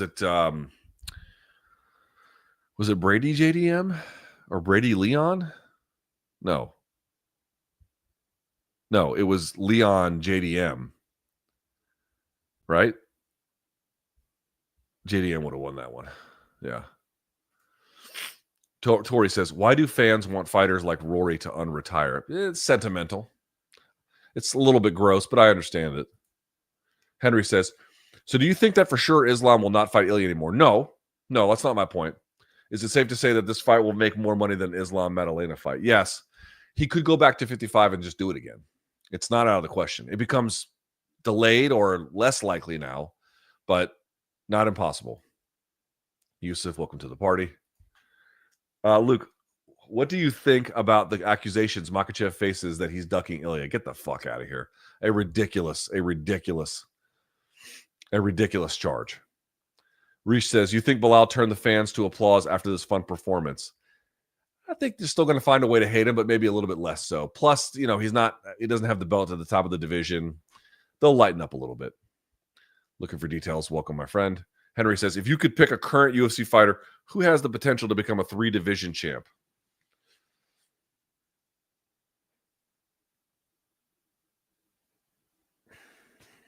Nobody. I don't see anybody that does. Can you talk about how and why? No, I don't see anybody that could do it. Make a case Aldo won. I have to go back and look at some of the scoring. Let me see. Yeah. Nah. I'm in likely won that last round. The other two were close. Yes. A scorecard for Aldo is not crazy, but it's close. And whenever that happens, it's a coin flip, essentially. Poodle says, big takeaway from tonight is how unreal the Caucasus wrestlers are. Habib, Islam, Marab, Ops, all hammer takedown defense and are inevitable. Levels to the smash game plan. It's also leveling up the rest of their opponents, It's like leveling up the game. Danny says, if JDM keeps winning, he has potential to be bigger than the one and only El Matador. I'm not even going to call him the other one, given the matchups. It's a little early for that. We'll see. We'll see. Many faces. Isn't it kind of weird for Islam to prey on Belal's downfall? It's the fight game, brother. I don't know what to tell you. JK says, I don't know how I keep getting these free subs, man. Keep taking them. Arthur says, this may have already been discussed, but can we talk about Belal's chin? Yeah, he showed great resiliency tonight and great toughness. Dude, if you're not out of position, like if you're in decent position and you can roll with stuff, you can take shots a little bit better. And I think you saw that. You know, a lot of times when he got stopped in previous fights, or I don't know how many times it happened, not many, maybe just once or twice. It's when he got, you know, he took a shot we didn't see coming because he was out of position. But if you can kind of be in position, it's harder to get cracked with something super aggressive, you know. Max says, just want to say thank you earlier for teaching me the word verklempt. That's a good one. Yeah. I'm feeling verklempt. You're too old to remember the SNL sketch, but that was a big one they used to do. This gentleman writes, I'm a little mad because I think Leon had what was happened here in him, but is so reaction focused. He just like will never walk forward to help his takedowns. He's too demure. Albert says, Brady training with Gordon Ryan versus JDM training with CJ. Who do you favor?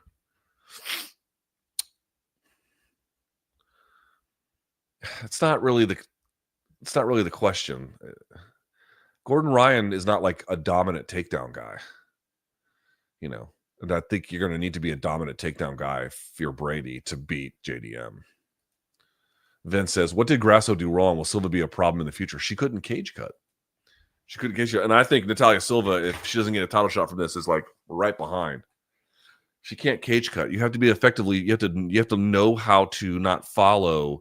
You have to know how to like narrow where they're going and either steer them in one direction or intercept them. You have to know how to throw what you have to have a series of strikes that can deter them. Like it's a series of things you have to do in order to position yourself against them and then corral them, you know, like a sheepdog, right? You've seen those sheepdogs? And she couldn't do that. All right, I'm out of here. It's late. Hey, happy Mother's Day. Huh? If you have a mother tomorrow to hang out with, or for those of you who are celebrating the mothers in your life, be sweet to them. Be kind to them, yeah? It's their day. They earned it. So shouts to all the moms out there. Happy Mother's Day to everyone, and happy Mother's Day to all the folks, all the guys watching. Take good care of your mom, or take good care of the women in your life who are moms. Yeah, they deserve it, okay? Be good to them. I'm out of here. Thank you all so much. Tons of coverage coming your way. I'm tired. Let's get the fuck out of here. Until next time, boys and girls. Thank you guys so much for watching. Here is where you get all the good tape study. Here is where it all comes down. Follow my Substack. There's a link in the description box below. I'm out of here. Until next time, get some sleep.